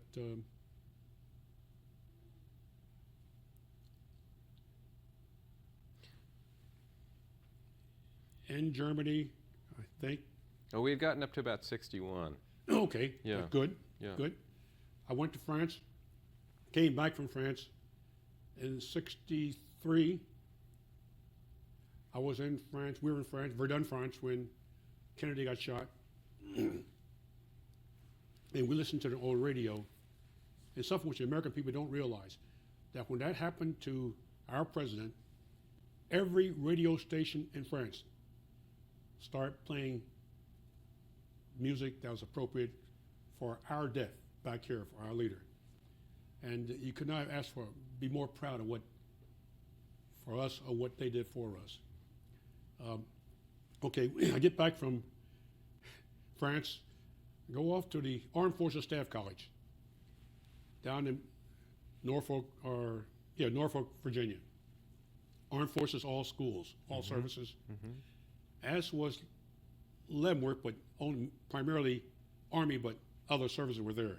Armed Forces Staff Colleges teach about each other's services and to become joint staff officers. Okay. Okay. There, the daughter that was born at Fort Benning, living on the post at Armed Forces Staff College, the military used the school and local community. And we were only black at the Armed Forces Staff College. So when our daughter in the 3rd grade riding the bus from the school, that school was just integrated. So she became the first black to go to that school as a student. She was met at the door when the bus pulled up by the principal. He got her off the bus, escorted her into the class, and the teacher was told who's coming in. And he made sure she got back on the bus, no problems. And that's the way her class went. She was a great student. She did very, very well. She moved from, in the first semester, from being in a 3rd grade, she moved to advanced to 4th grade because of what she'd been doing before that. And she continued to have this escort by the principal. It got to the point where we got out of that environment back into Washington. She felt so pretty good about herself. She had a principal taking care of her. Right. I'm now in Washington, assigned to DESPER, the Office for Personnel. The same office this colonel I'm going to be talking to later. My first job was dealing with National Guard and Reserve Affairs for the Army. And it was during that period that the Alabama battle took place. Going to the bridge and the riot, In Selma, yeah. Rosa Park. The Army Operations Center was made up of not assigned persons. Most of it came from volunteer people elsewhere, pulled together and worked. My job was to contact the National Guard commander on the ground and maintain communication with him, for the Army staff. The very first night out, the Chief of Staff wanted to find out, okay, where were the marchers, and what was the Army doing protecting them, and what was their deployment? And the general who represented us and with the chief of staff, had no idea, nor did I. But I'm the guy sitting in the operations center. Find out. Got that? Get on the phone. I call this Army commander, National Guard. He's probably the brigadier general. And I told him who I was. I'm now a lieutenant colonel. Said, this is what we need to know. What is the location of your crew served weapons? What is the location of your other people? We need to report to the chief of staff. What the hell do you folks need that for? I said, General, I'm only calling the chief of staff in the Army wants to find out. I'd be happy to tell him that you refuse to give it to me. No, I'll tell you. So he gave me a location of the crew served weapons. I report that back to my boss, the general. He went up and reported to the chief of staff. Now, we're talking still sensitivity about race, because that was what it was about. And my job was to make sure we knew where they were and how they got there. I then went back to my job as a guy in charge of race of guard and reservists on the Army staff. During the meantime, the Army Comptroller Colonel was a Air Force, colonel from West Point. He was the colonel who taught me, the officer who taught me how to shoot crap, as I think I mentioned to you. Yes. Going over. And he's now a colonel. And now I'm this time I was a colonel. And we got together quite often. And he laughed about it, taking my money. I said, I'm laughing about that too, because I'm now higher than you. I smile about that. I'm back in the Pentagon as a lieutenant colonel,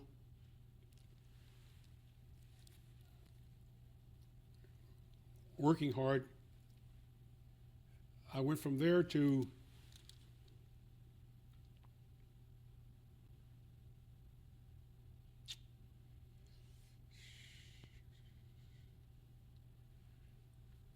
a graduate program that the Department of Defense has started for systems analysts. And that's when they had McNamara whiz kids. And they were creating problems for the Army. And the military set up a small group of qualified systems analysts.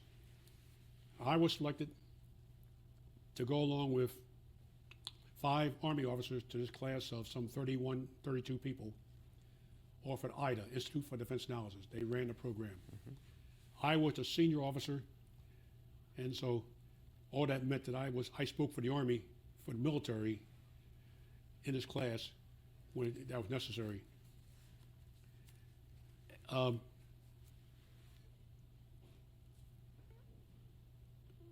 smiling because in setting up this group, I got over to this as a student because I had been a math major at Prairie View, even though I did not do well in analytical geometry years ago. And economics is a function of math in many respects, and so I have my math background. I got selected to go to school, went off to school, full-time graduate school run by the University of Maryland, this program. Finished there, a year later, came back to the Army staff, was assigned to the office of Assistant Chief of Staff of the Army. A group set up to, as some people said, rewrite what the staff said, because our hires didn't like what we were giving them, so they rewrote it themselves. That meant that we were required, before it got to them, to make sure it fit the category that they needed. The guy, my biggest problem was a particular general whose widow is here, and we see her every once in a while, and she's our best friend. But I said, you know what your husband did to me? But anyhow, another story. But we worked at that staff, that group, until it's time to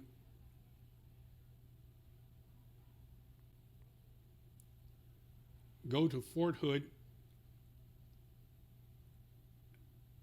as a colonel, brigade commander, which is something a lot of folks look forward to doing. Let me back up from that. Before doing that,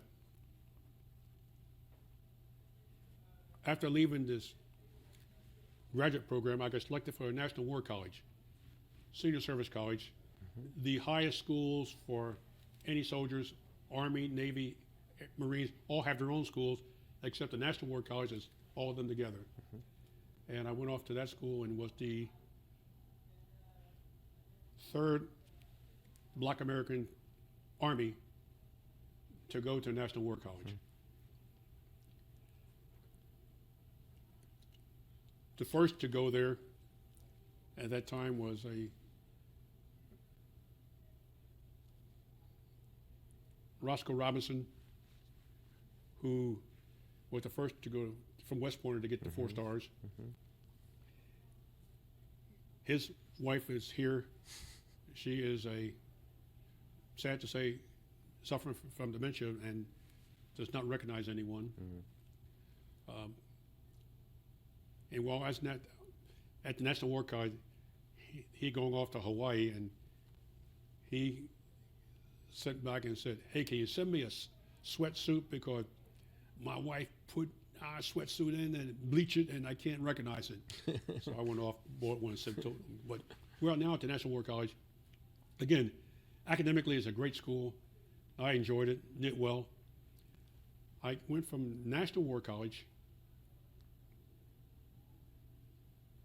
Now, what's happening in Southeast Asia at this point? What year are we in? We're now 61. Oh, okay. All right. So. I graduated in 61 from National War College. Okay. And so whatever happened then, we got folks over there.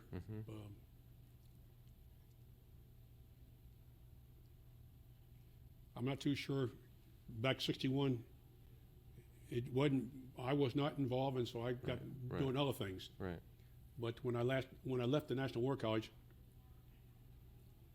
I went to Fort Hood as a brigade commander. I think I mentioned that, and we trained for very hard, and I enjoyed what I was doing. I had a good staff and good troops. I came over to the Chief of Staff's office. I left there as Lieutenant Colonel. Rather important period because I went out to Campbell as a squadron commander in the 101st Airborne Division,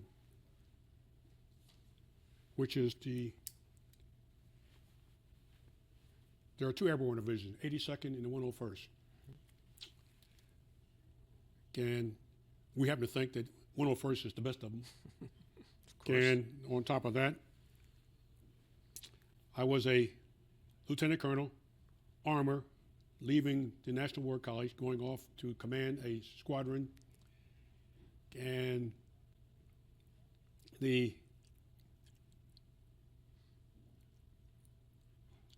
was only 1 Cav squadron in the division, and only 2 Cav squadrons like that in the Army, 1 82nd yelled at 101st.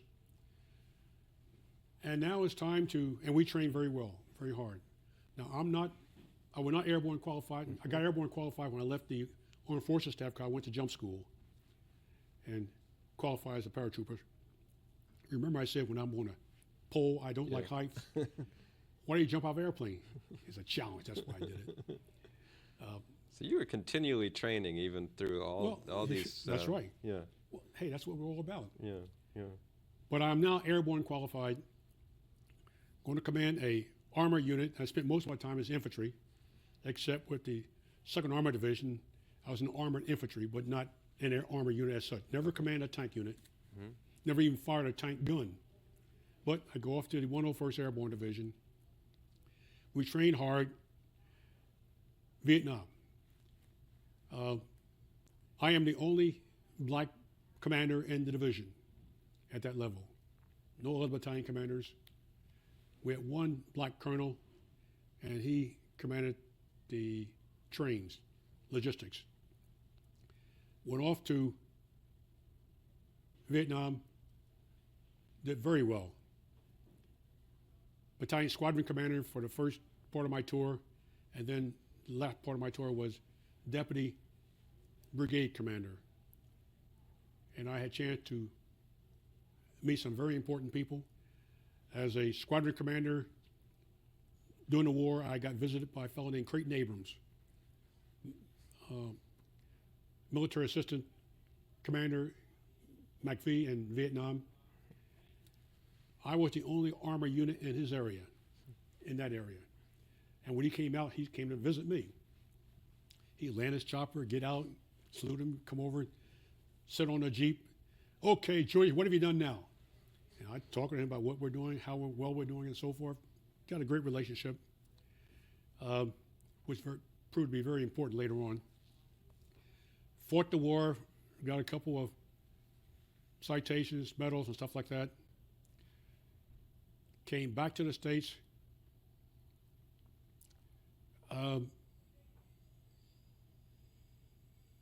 Assigned to the Army staff again.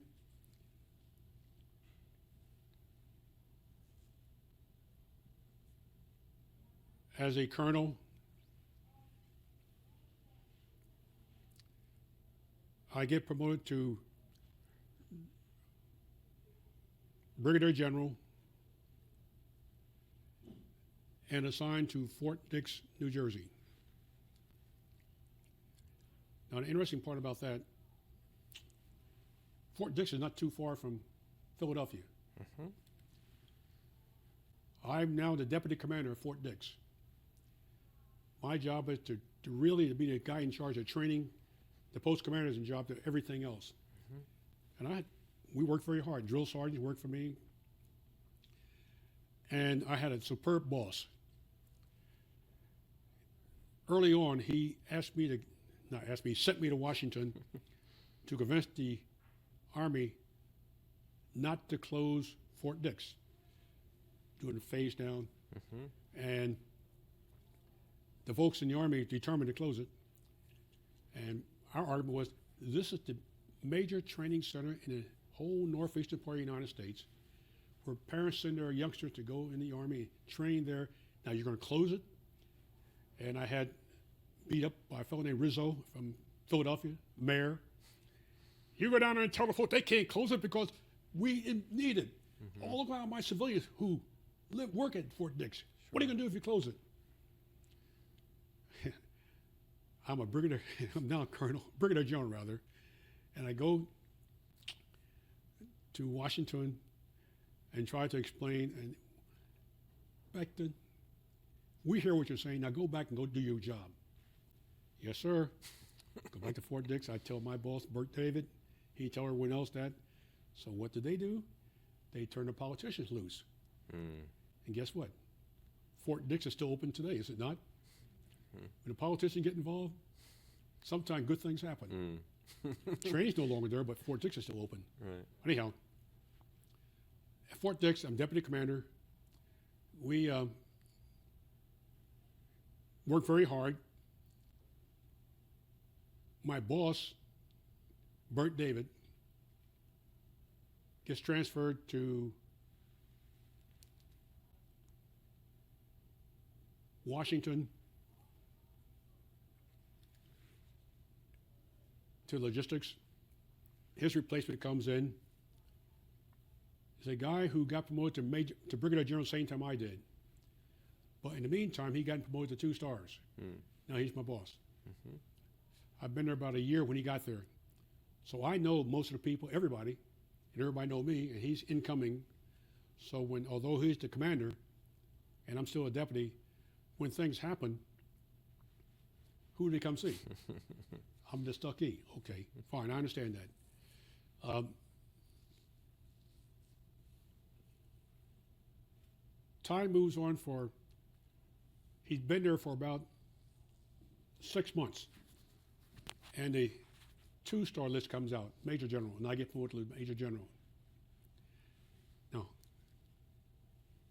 he doesn't fuss about that, but he just said, okay, I get rid of him now. Because the job I'm filling is that of a brigadier, not of a 2-star. I'm still there, and no one tell me where I'm going to go. I stay at Fort Dix for about 6 months. as a 2-star, and he's a 2-star. A little bit of discomfort on Right. his part Right.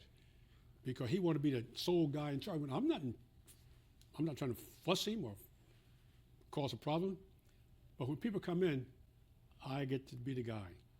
His 2 sons got in trouble one day. The provost marshal come see me. Go see me. Go see him. His son's not mine. No, but okay.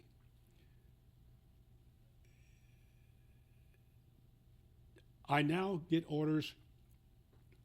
I get promoted to 2 stars in August, and I'm still sitting at Fort Dix. And I went for about 3 months before I found out what I'm going to do. I found out I'm going to go to Fort Hood as a division commander. Now, why am I shocked by that? Because I'm going to command an armored division, and I'm also going to go when you got a lot of other 2-star who want that job, because this armored division is being converted from a triple capability division to a pure armored division. My army experience is not very much. My boss at Fort Dix wanted a division, but he got a training center. Big difference between those two. 2-star billet, but I'm Right. going to a division, and he is stuck there. And so, okay. I find out in final analysis that Creighton Abrams, the fellow I said came out to visit and so forth, 4-star, had deceased. And he has written notes. Becton gets the armored division, 1st Cav. And it went into the record that way. And so now I'm heading off to Fort Hood to command a division. However, when I'm leaving Fort Dix, my boss wrote the worst report card I ever got, an OER. Becton is great at dealing with the civilians, great at dealing with community affairs, great at dealing with other things. He is horrible in training. No training discipline whatsoever. I've already left Right. the training. I've been, okay, I'm down at Fort Hood, going to take command of division, and this report card goes up the chain. And when I get to Fort Hood, I've been in command of division maybe 2 weeks. Oh, by the way, I'm there are only 2 black division commanders at that time. And we communicate with each other. Harry Brooks, who was out in Hawaii, 25th Division, and I got the 1st CAD Division.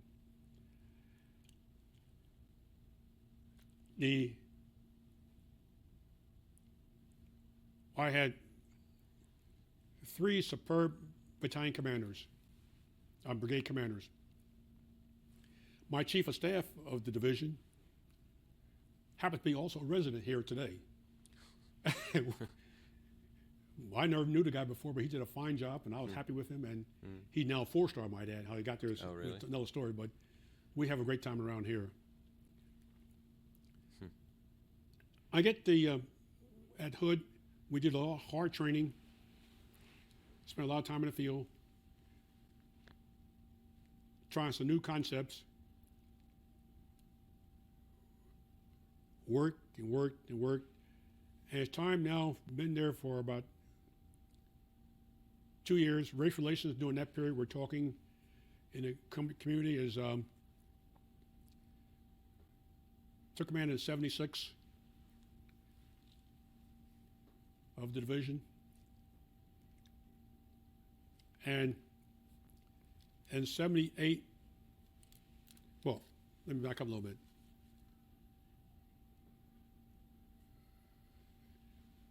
Early 76, early 76, January.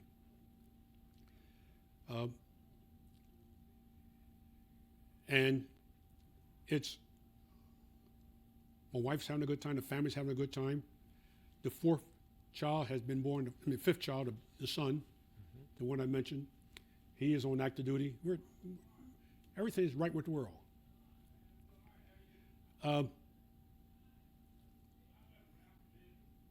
It's time for me to be transferred.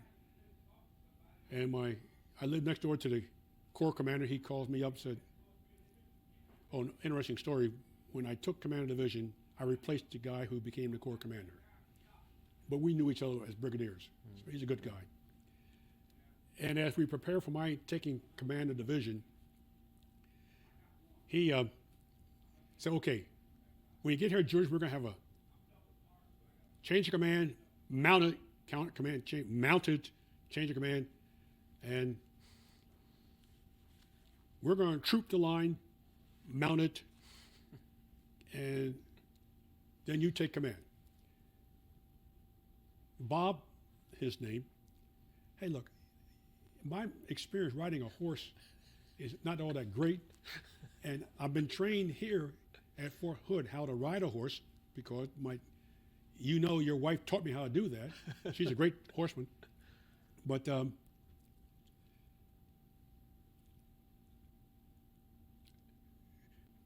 why don't you march on a horse and I stay on the stand, and then now I'm in charge and go to a armor division. Armor division don't ride horses.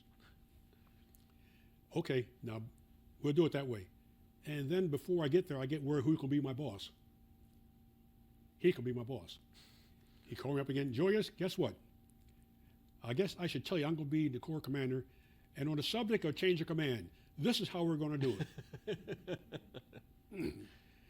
And you see a book of a picture of me on the back of a horse and we get to the ground, stuff like that. But we go through You this. survived it. Yeah. Yep. Yeah. I moved from that division to a place in Springfield, outside in Bailey's Crossroads.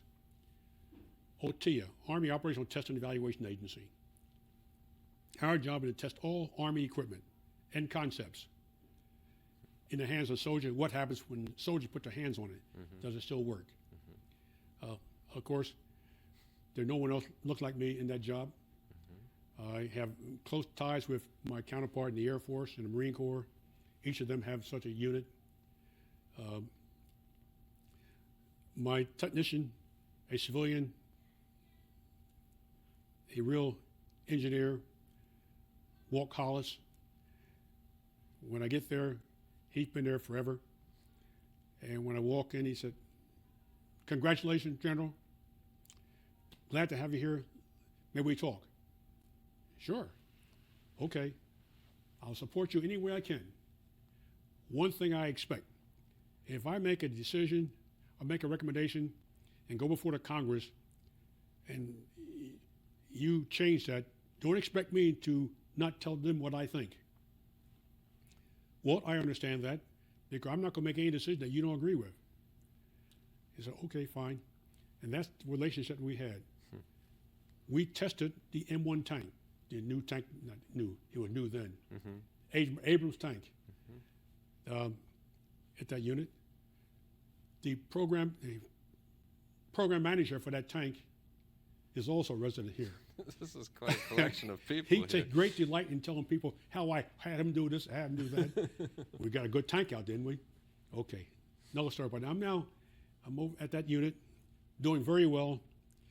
It's now 77, going into 78. I get orders and a promotion to 3 stars. Then I get invited. I told to come over to the Chief of Staff. We had a long conversation, did not know what the job going to be, but I told him you get promoted to 3-star, but there are a couple of billets I could go to. And I end up getting the largest combat corps in the Army. Combat corps in the Army in Europe, 7th Corps. Our job was to take the lead if the Russians crossed the border. And hell, I'm just as happy as I could be, ready to go. From a racial standpoint, there are no other black corps commanders. The announcement of my being that corps commander was held up an extra several months while the Army told the USAR commander, who then told a German that a Lieutenant General Becton is coming in as commander of 7th Corps. And oh, by the way, he's a black American, to see how they took to it. Didn't bother them. And so that's what's done. I get over there, and I think you'll find amusing. While I'm getting ready to go to Germany, you're required to go to language school if you're going to go to language you don't speak. And while I'm in my language training in German was delayed because they didn't want to make the announcement, I'm going to be the Corps commander, the German Corps commander, until I could get the language in. And I couldn't do that until I went to school. And so while I'm in school, I am learning how to speak German. I spend my entire time, most of my time, preparing my remarks Right. for when I get there, because you have to go through that. And I had German in Muhlenberg. Matter of fact, I became the president of the German American Club because I was doing so well in German. And as I'm preparing my remarks, going from English to German to English to German, and by the time I got to Germany, I had that down pat. At the change of command, I was on the platform, German press, German public, soldiers out in the field in front of me. And I went to that spiel about using Deutsch and English, going from English to Deutsch, back and forth for about 15 minutes. And when I finished, so proud of myself, got off the platform, parade's over, I'm descended upon by the press. Guess what they're speaking? They're not speaking English. They're speaking German. And I'm prepared for my remarks, prepared. And I flubbed it big time. And of course, I made it very clear. And they understood what I was faced with, what I had done. And I made it very clear. Whenever I went to talk to any group in the future, I never attempted to speak German. Because I could make it, I could say Guten Tag and Auf Wiedersehen and stuff like that, but no conversation. Right. But once I took command of the Corps, we had three great divisions. One commanded by a guy who was a very good friend of mine, we've been classmates together. He was one of the division commanders. He retired as a 4-star, I might add. The other was a very good friend, infantry. He was a 3rd Infantry Division. And I had a division back here in the 1st Infantry Division out in Colorado, but they would join us if war broke out. So I had 2 divisions, an armored cavalry unit to do do the covering force and doing the thing what cavalry normally does. And as I joined this Corps, my deputy is a fellow named George Patton. George and I had a great relationship, an interesting relationship. Back when I was in Vietnam, George had a regiment and I had a squadron. But he had a different area. And when Abraham come out and see me, it irritated George no end because I'm getting all the attention. Okay, George moves up, he gets promoted to Brigadier General, and he goes off to Fort Knox and becomes the Assistant Commandant. In the meantime, I become the branch chief while he's there. When I left the brigade and went back to Washington, I became Armored Branch Chief, in charge of the assignment of all armor officers. That shocked people too. I'd never been to Fort Knox as a school. I never had a great deal of experience dealing with assignments. I did have the support of the guy who sent me there from Fort Hood, and I had the support of the staff in the Pentagon, and I became branch chief, and it irritated George Patton no end, because he's sitting up there at Fort Knox in charge of all armor officers, school. I'm in charge of their assignments. And normally the branch chief gets invited to the branch school to talk to the students. Patton Hell no. Damn, not an armor graduate, not never been to Knox. Why should I invite him here? Okay, George, that's your business, sir. So I'm fine. I'm happy with that. I now go to Fort Hood as a division commander, and he comes in command of the 2nd Armor Division. We could get along well together.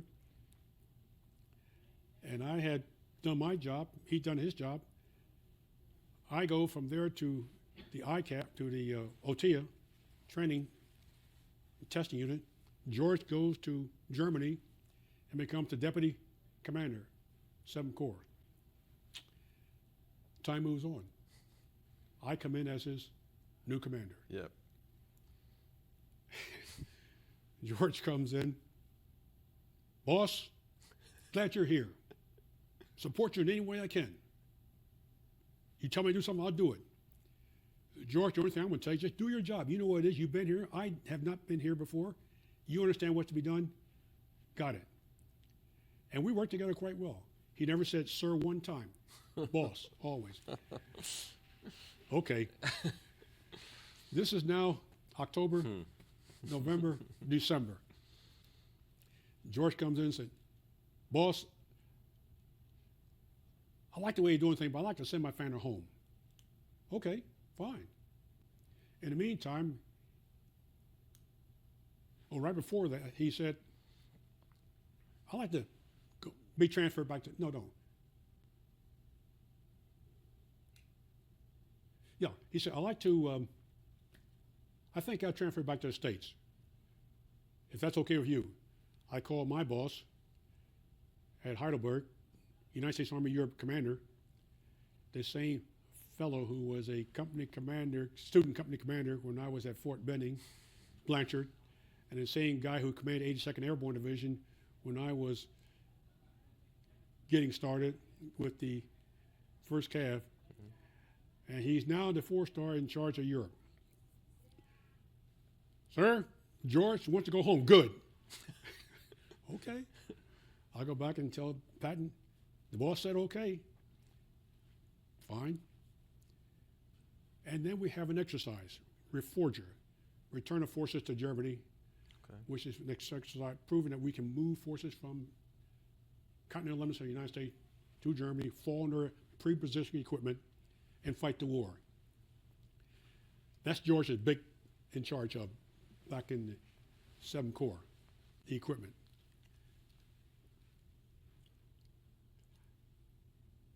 There was a Reforger exercise, and now we're going to have field operations. Reforger unit come in from Colorado. George is in charge of Corps Rear and some other administrative things, and the equipment that the incoming troops fall in on, and I'm out fighting the training battle. We get along superbly well.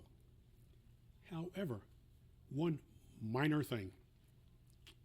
This is being done in February, this exercise. George's family's back in the States, and the weather turned like it is today. No frozen ground. This is unusual for us. This weather is unusual for us in Germany back in those days. And the weather turned warm. And I got hundreds of tanks out in the field tearing up German property. And we decided we got to stop this. So we're going to cancel. We're going to terminate. And I checked that with my boss. He agreed. And I said, okay, I will announce the fact we're going to terminate. And Blanchard said, nope, I'm the usual commander. I will take care of that. And all of a sudden, a fellow named Al Haig flies in. You may remember I mentioned Haig was a graduate of my high school. Mm-hmm. He flies in and lands. Well, I guess I'll make the announcement then. It's not Becton, a Corps commander. It's not the 4-star usual commander, but the Supreme Allied Commander of Europe is going to make this announcement. Okay. In the meantime, we're out talking while the troops are doing what they normally do. And the staff thinks that we're talking tactics. We weren't talking tactics. We're talking, Al Haig was telling me when he was in high school, he got kicked out of school because of smoking, and the principal told his mother, "You will never become anything." And so George Haig, Al Haig got promoted pretty good. And that's what we're talking about. And we stayed friends until he died. Okay. The weather turned warm, exercises canceled.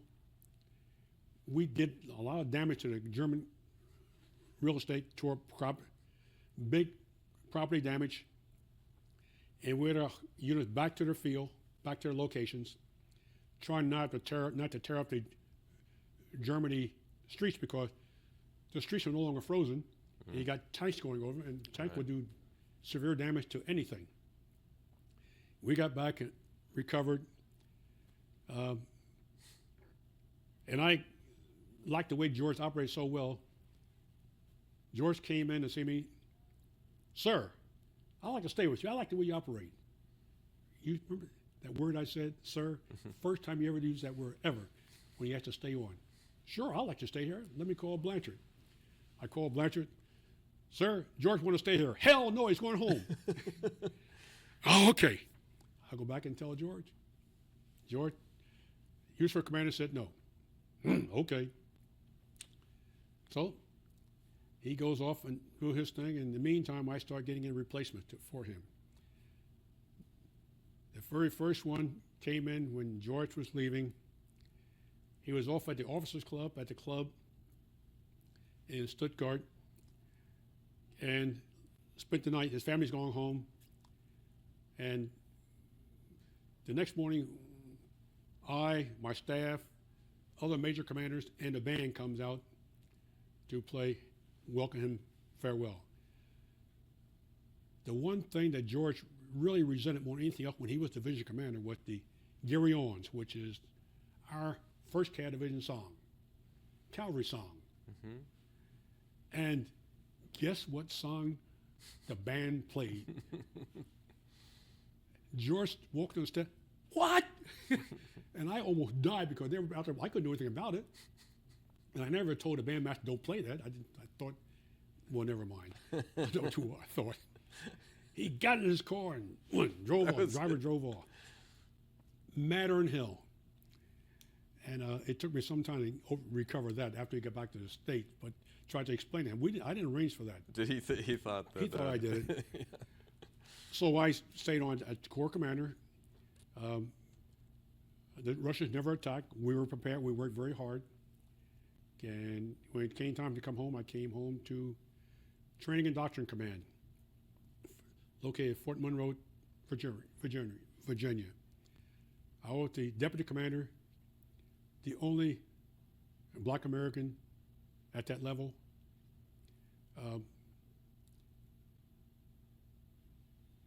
Jack Merritt, my chief of staff from the division, in the meantime, had gone from that position to 2-star at Fort Sill as the commander, from that position to the director of the Army, the Joint Staff, a 3-star billet. And from that position, he went to Europe to work to be the representative for the ambassador and the NATO forces, and became a 4-star. And so, while he is doing that, he's a 3-star now. So let me jump ahead. 3-star, and he's at Fort Leavenworth as the deputy commander for Training and Doctrine Command at Leavenworth, and I'm the deputy commander for training at Monroe. He's in charge of all officer training, and I'm in charge of all training centers. I point that out because the relationship that we have,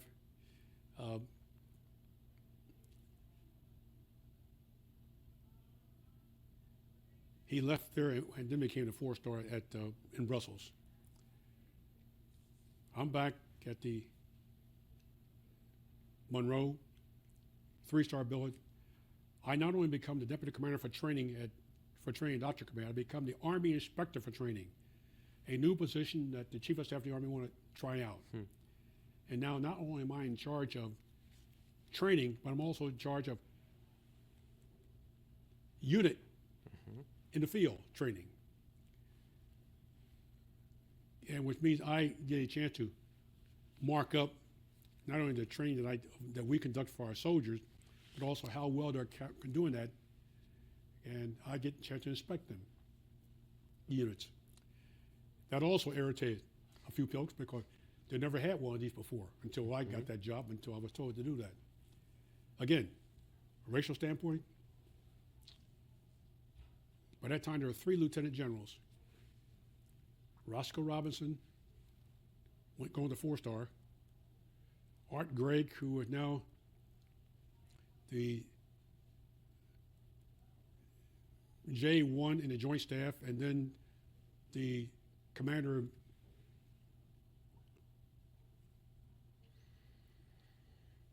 He went to the 3-star at the chief in the Army Staff at the G4, 3-star billet. Okay, Roscoe gets promoted. Art and I stay in our 3-star billets. And I stayed at that job until I retire. Some interesting things took place during that time.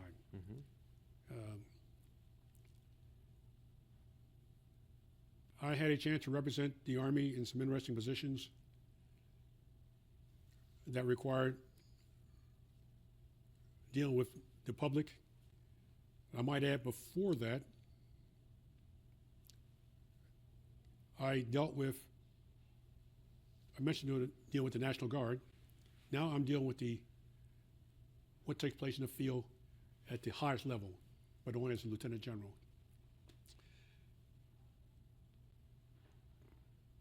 I retired from the Army in August of 1983.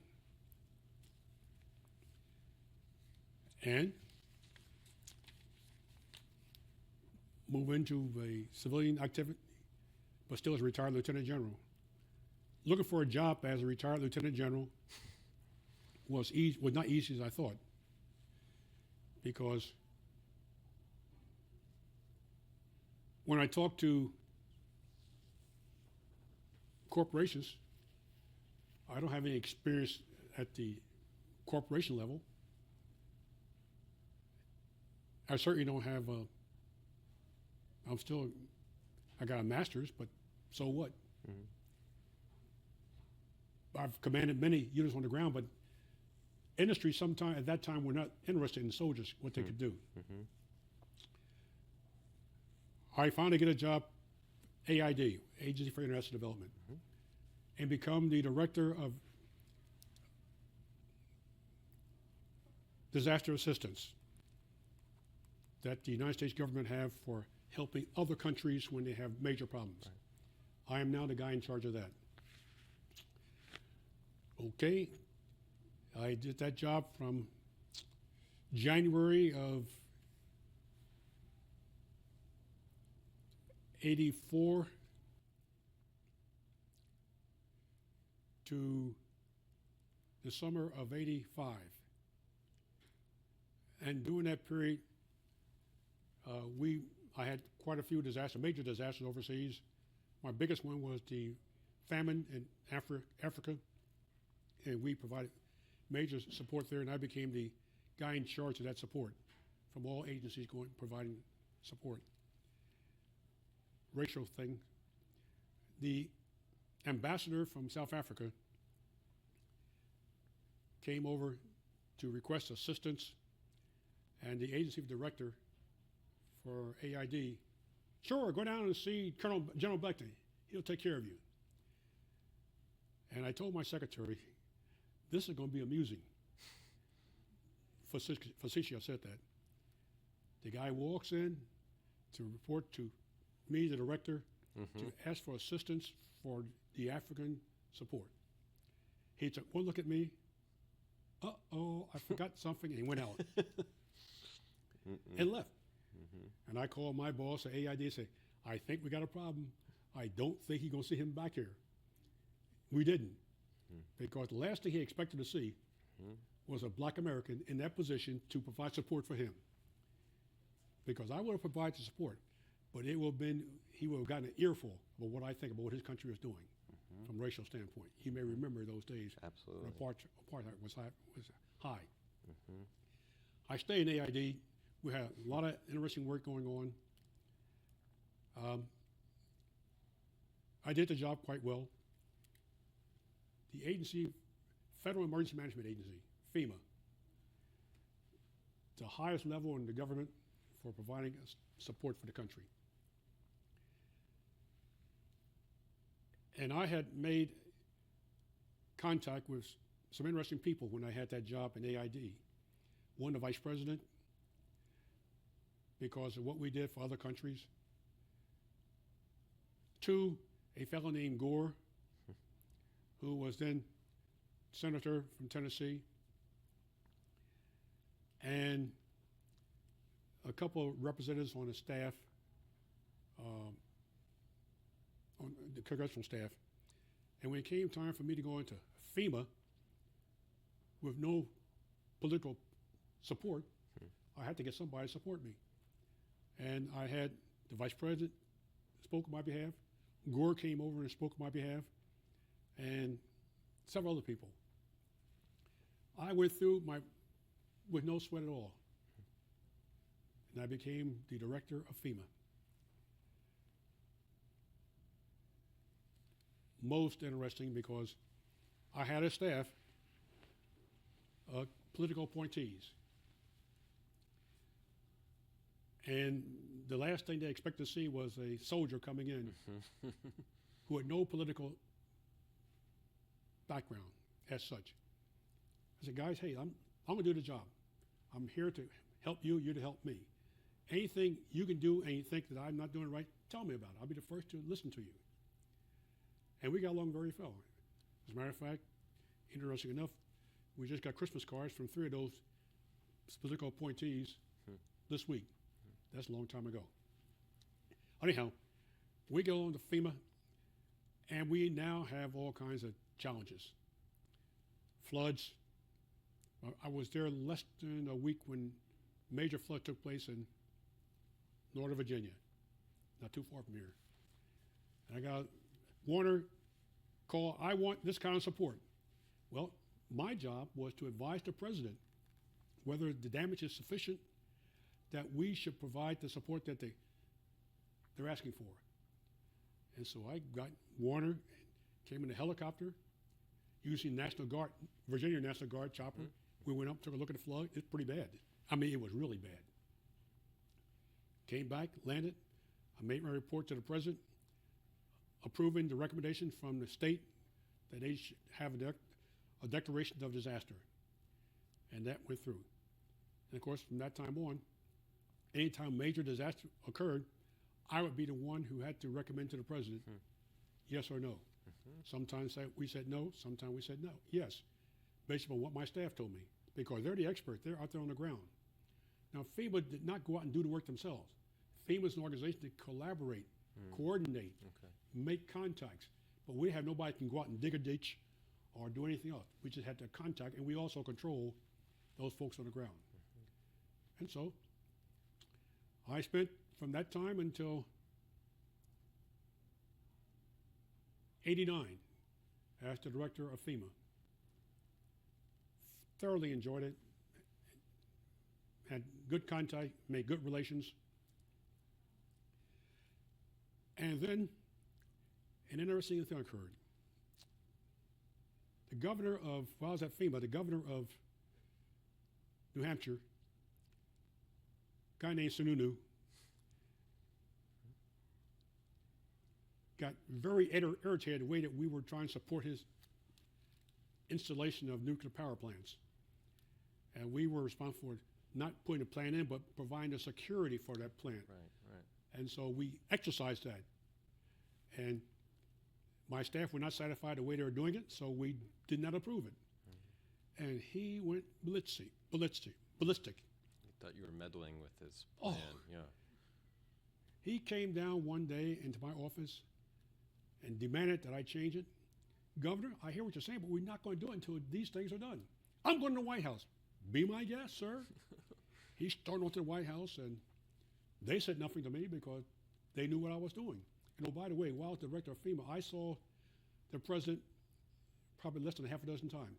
I didn't take the papers over to him in person.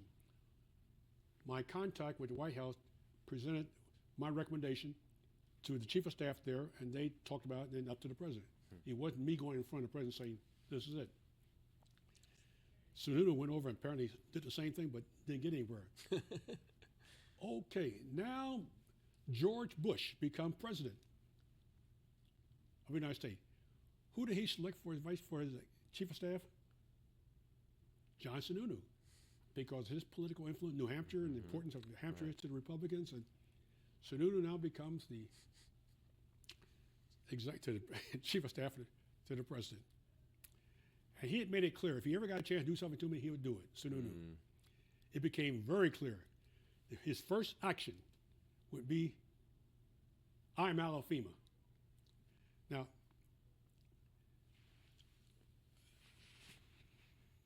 the president didn't step in and stop him. But George Bush did something very interesting. He called me and said, would you like to be ambassador? Sir, yes, sir. And I went home and told my wife, and she was not happy about that because she spent enough time being a potted plant, as she said, standing around the corner as a commander, and everyone else is going on. Now to become an ambassador. And I'm at home listening to this, and I get a call after I'm no longer director of FEMA. Bush did not stop him from Sununu from changing me from being the director of FEMA, but he did make it possible for me to become an ambassador because that would not bother Sununu. Get a call. Julius, the president-elect has had to change his mind. A friend of his in Congress got defeated, Ed Terwinski, and he can no longer put you in the job of being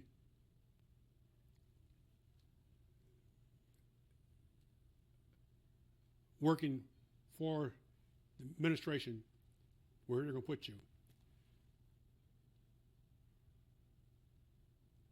And that's when the subject came about who would take over FEMA. So Sununu said, you got to go. And I get the call that after Bush wanted me to go to become an ambassador, that this guy got selected.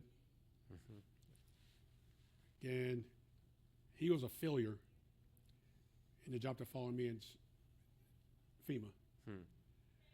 And I could have predicted that. A lot of people could have predicted, but politics mean what they are. And so. And the ambassador position got taken off the table. I got taken off. No, my wife took me off that. Oh. Because when I got the call about becoming an ambassador to Hawaii, to Caribbean, we're not going down there. Hell no, we're not going. My wife doesn't swear often, but she said, we're not going to go down there. And I told the guy who was telling me this, okay, we understand. And that's terminated my relationship with the White House. And that was it, right? And that was it. And that's when I became a civilian, happy with what I'm doing. I was been there not very long before I get this call about, would you be interested in helping us out, school system, District of Columbia. And I had assumed they want me to come down and talk about a board because they're trying to set up a board to take over, and running things. And as you might remember, there's a time when the government was controlled by a control board. And the control board is the one that controls the school system. And they're the ones that were calling me. And I thought they wanted me to become part of a board to run the school. And as they were describing to me this situation, one of the members said, now when you get there, whoa, time out. What do you mean when I get there? Oh, we want you to become a superintendent. Didn't we tell you that? I thought you said run to be a part of the board. No, superintendent. Okay. I said, well,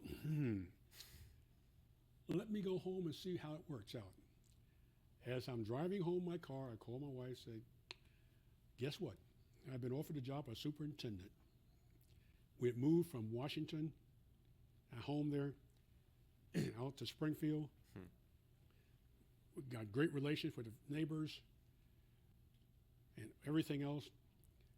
And my wife said, two conditions. Don't bring your anger home, and we're not moving. I said, okay, I can handle that. And when I got to the schools, I made it very clear. No matter what they say, we're not moving from Virginia. I know what the rules are, but if you want me as the superintendent, I'm staying here. This is an emergency, you said, I'm staying here. The control board understood that. I stayed on in Northern Virginia, Springfield, and stayed on, got in the school system. Now, keep in mind, the only training I've had in school was university president, which is not all bad, but being a university president is a lot different than running a school. Also, I had a system in which we run out of money. We made enemy with the mayor who was under control, a fellow named Marion Barry. You may have heard that name. He was the mayor, but he had lost control because the control board is in. And when you go before the Congress for school money, I got to go for the schools, not the mayor. Right. So you come in at a real time of crisis. Say again? You came in at a time of crisis. Yes. Yes. I did. For the city. Matter of fact, he had a few challenges too. He spent time in jail. He had a few other things too. But I got along with the mayor fine up until a point when he started getting into my business, and I said, well, Mr. Mayor, that's not your job. This is my job. I'm the mayor. Well, fine. But I'm still the superintendent. You want to control that? Go to control board. I got through that and had some challenges in the school system. After being there for about 18 months, my family had a caucus. And they said, Dad, Julius, my wife, we're tired. We're tired of seeing the name Becton in the press. We're tired of seeing the beat up you're taking in the press. We're tired of this. We're tired of that. You're retired. Why don't you give it up? And being a practical man as I am, with the understanding that I'm in trouble if I stay home. Okay. I report into the control board, into the media. I'm going to go home and become a private citizen. Why are you leaving? The press said, hey, you've seen what I've been faced with. You know what I've done and what I'm faced with. But I got problems at home, and I'm tired, and I'm going to go home and enjoy it. I think I have brought you up to date. I don't think I've covered that much time. That much. Well, that was wonderful. Let me ask just one final question. This isn't so much a specific question as ask you to comment about, because I was struck in your incredible life story, the number of times that you were the first or one of very few, and if you could just sort of comment about a life led like that. Well, I've been told that many times, and I thought about it too. I've had a lot of help. I'll be the first to admit. One is from fell upstairs, and I talked to that. I've always explained about the help I had with my ankle being shot up and missed the tendon in the bone and other things in combat, and some battles I've had in the political arena. But I try to be very practical what I'm doing. I have a very supportive family. They made moves that I think if I was a youngster being moved as much as they have, the different schools they go into, I've been very upset. They dealt with that. Financially, the jobs I have were not all that rewarding, money-wise. FEMA and working for the AID, I received no retired pay as a 3-star general. Why? And I went to FEMA, dual compensation. I could not draw salary that a director would get and keep retired pay. Because the federal government has a rule, you cannot be paid by the federal government for two jobs. One retired, one there. That's been changed, by the way, since then. So we were not making a lot of money. And when I finally left FEMA, I was able to get a couple boards. During that period, I've gotten, I ended up by joining 4 corporate boards. First one was Illinois Tools Work down in headquarters in Illinois. And a fellow named Jack Vesey, former director, former chairman of the Joint Chiefs of Staff, former division commander, and a good friend, called me and said, Julius, how would you like to be on a board? Come on, Jack, I got enough boards now. This one pays money. Oh, now that's different. That one, the second board, Wackenhut. You may have heard about them, security. Sure. A fellow named P.H. Kelly, Marine Corps Commandant, called me and said, hey, we need you down here. There's a position down here. They never had a black on the board before. We want you to come down to be on the board. They pay money? Sure. Okay. I joined Wackenhut. Next one, I'm on a Marine Spill Response Corporation. They're the agency that being formed to deal with floods when a ship has problem with spills. The big spill took place down the Gulf. Right. MS Military Spill Response Corporation. My contact was there when I was at TRADOC as the deputy commander. The Coast Guard on the coast commander was a retired vice admiral, and he was now the president of this new organization, Marine Spill Response Corporation. And sure, I'll come out there, Jack. You pay money, I'll be there. And the last one was something called GD, General Dynamics. And I got a call one day from a fellow named Jack Merritt, name ring a bell again, and another civilian whose name I cannot think of right now. They were on GD boards, and they were looking for, they never had a minority, and they had a vacancy. How's to join us? Jack, if you say so, and to pay real money, I'd be happy to. I joined that board. GD, Wackenhut, Marine Spill Response Corporation, and I already called for what You got it, but that's fine. General Dynamics, Wackenhut, Marine Spill Response Corporation. It'll come to my mind pretty soon. But we were sitting in tall cotton, financially speaking. I was able very quickly to pay off my house. I was at the position I go out and buy 2 cars, one for myself, one for my wife, paying in cash. And what else can you, my kids are in school, enjoying what they're doing. We're just having a great time. And you think back in all of those positions, I was the first black American at the corporation, each of the corporations. First black American, the Corps commander.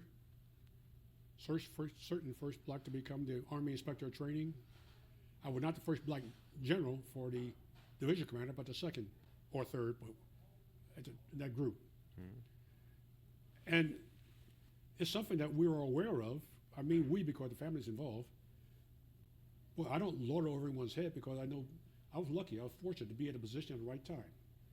But so what? I think that when I had those jobs, I demonstrated that a black American could get the job done. To me, that was the most important thing. And we worked very hard when we knew that we're under a microscope. People were looking at what we're doing. Every time we step out of line, we knew it. And somebody told us about it. We knew, don't try to do it again. That's a lot to carry. What choice did I have? Go home and sit and drink myself stupor and not enjoy what I was doing? I enjoyed what I was doing. And I was good at what I did. and I had good friends.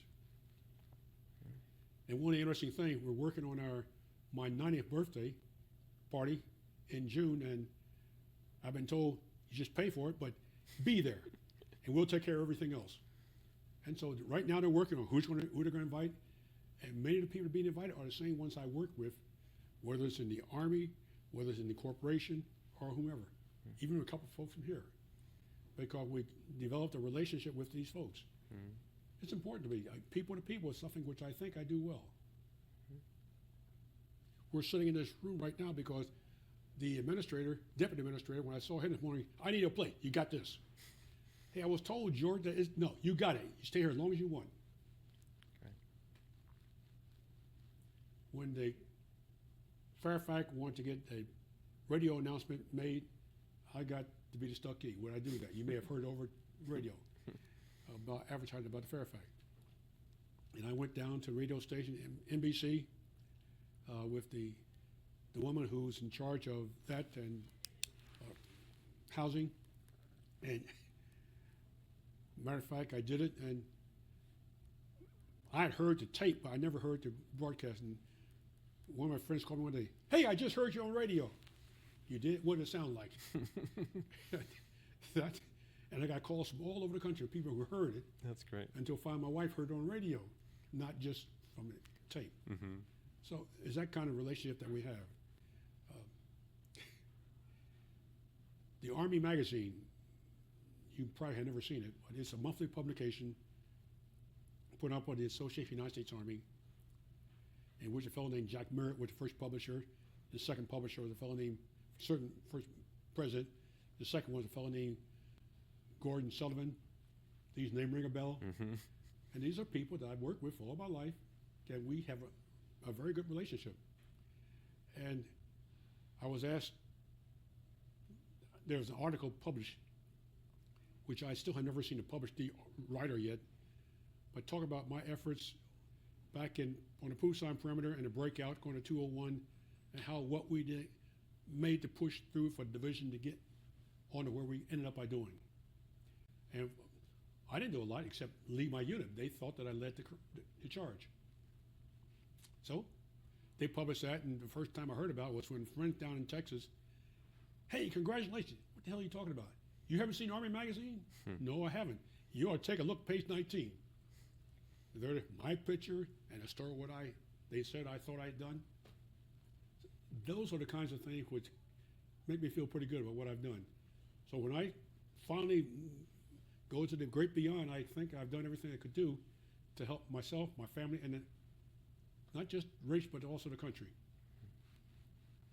Does that answer your question? That is a perfect place. Yes, it answers my question, and it's a perfect, I think, note to end on. So Hey, that just leaves me to thank you very much Well- for your service and for your time with well, us today. I've had fun doing what I'm doing, because when I get to the point I cannot have fun, I stop doing it. And if you read in that book I have, I got philosophy of command. There's some 13 points.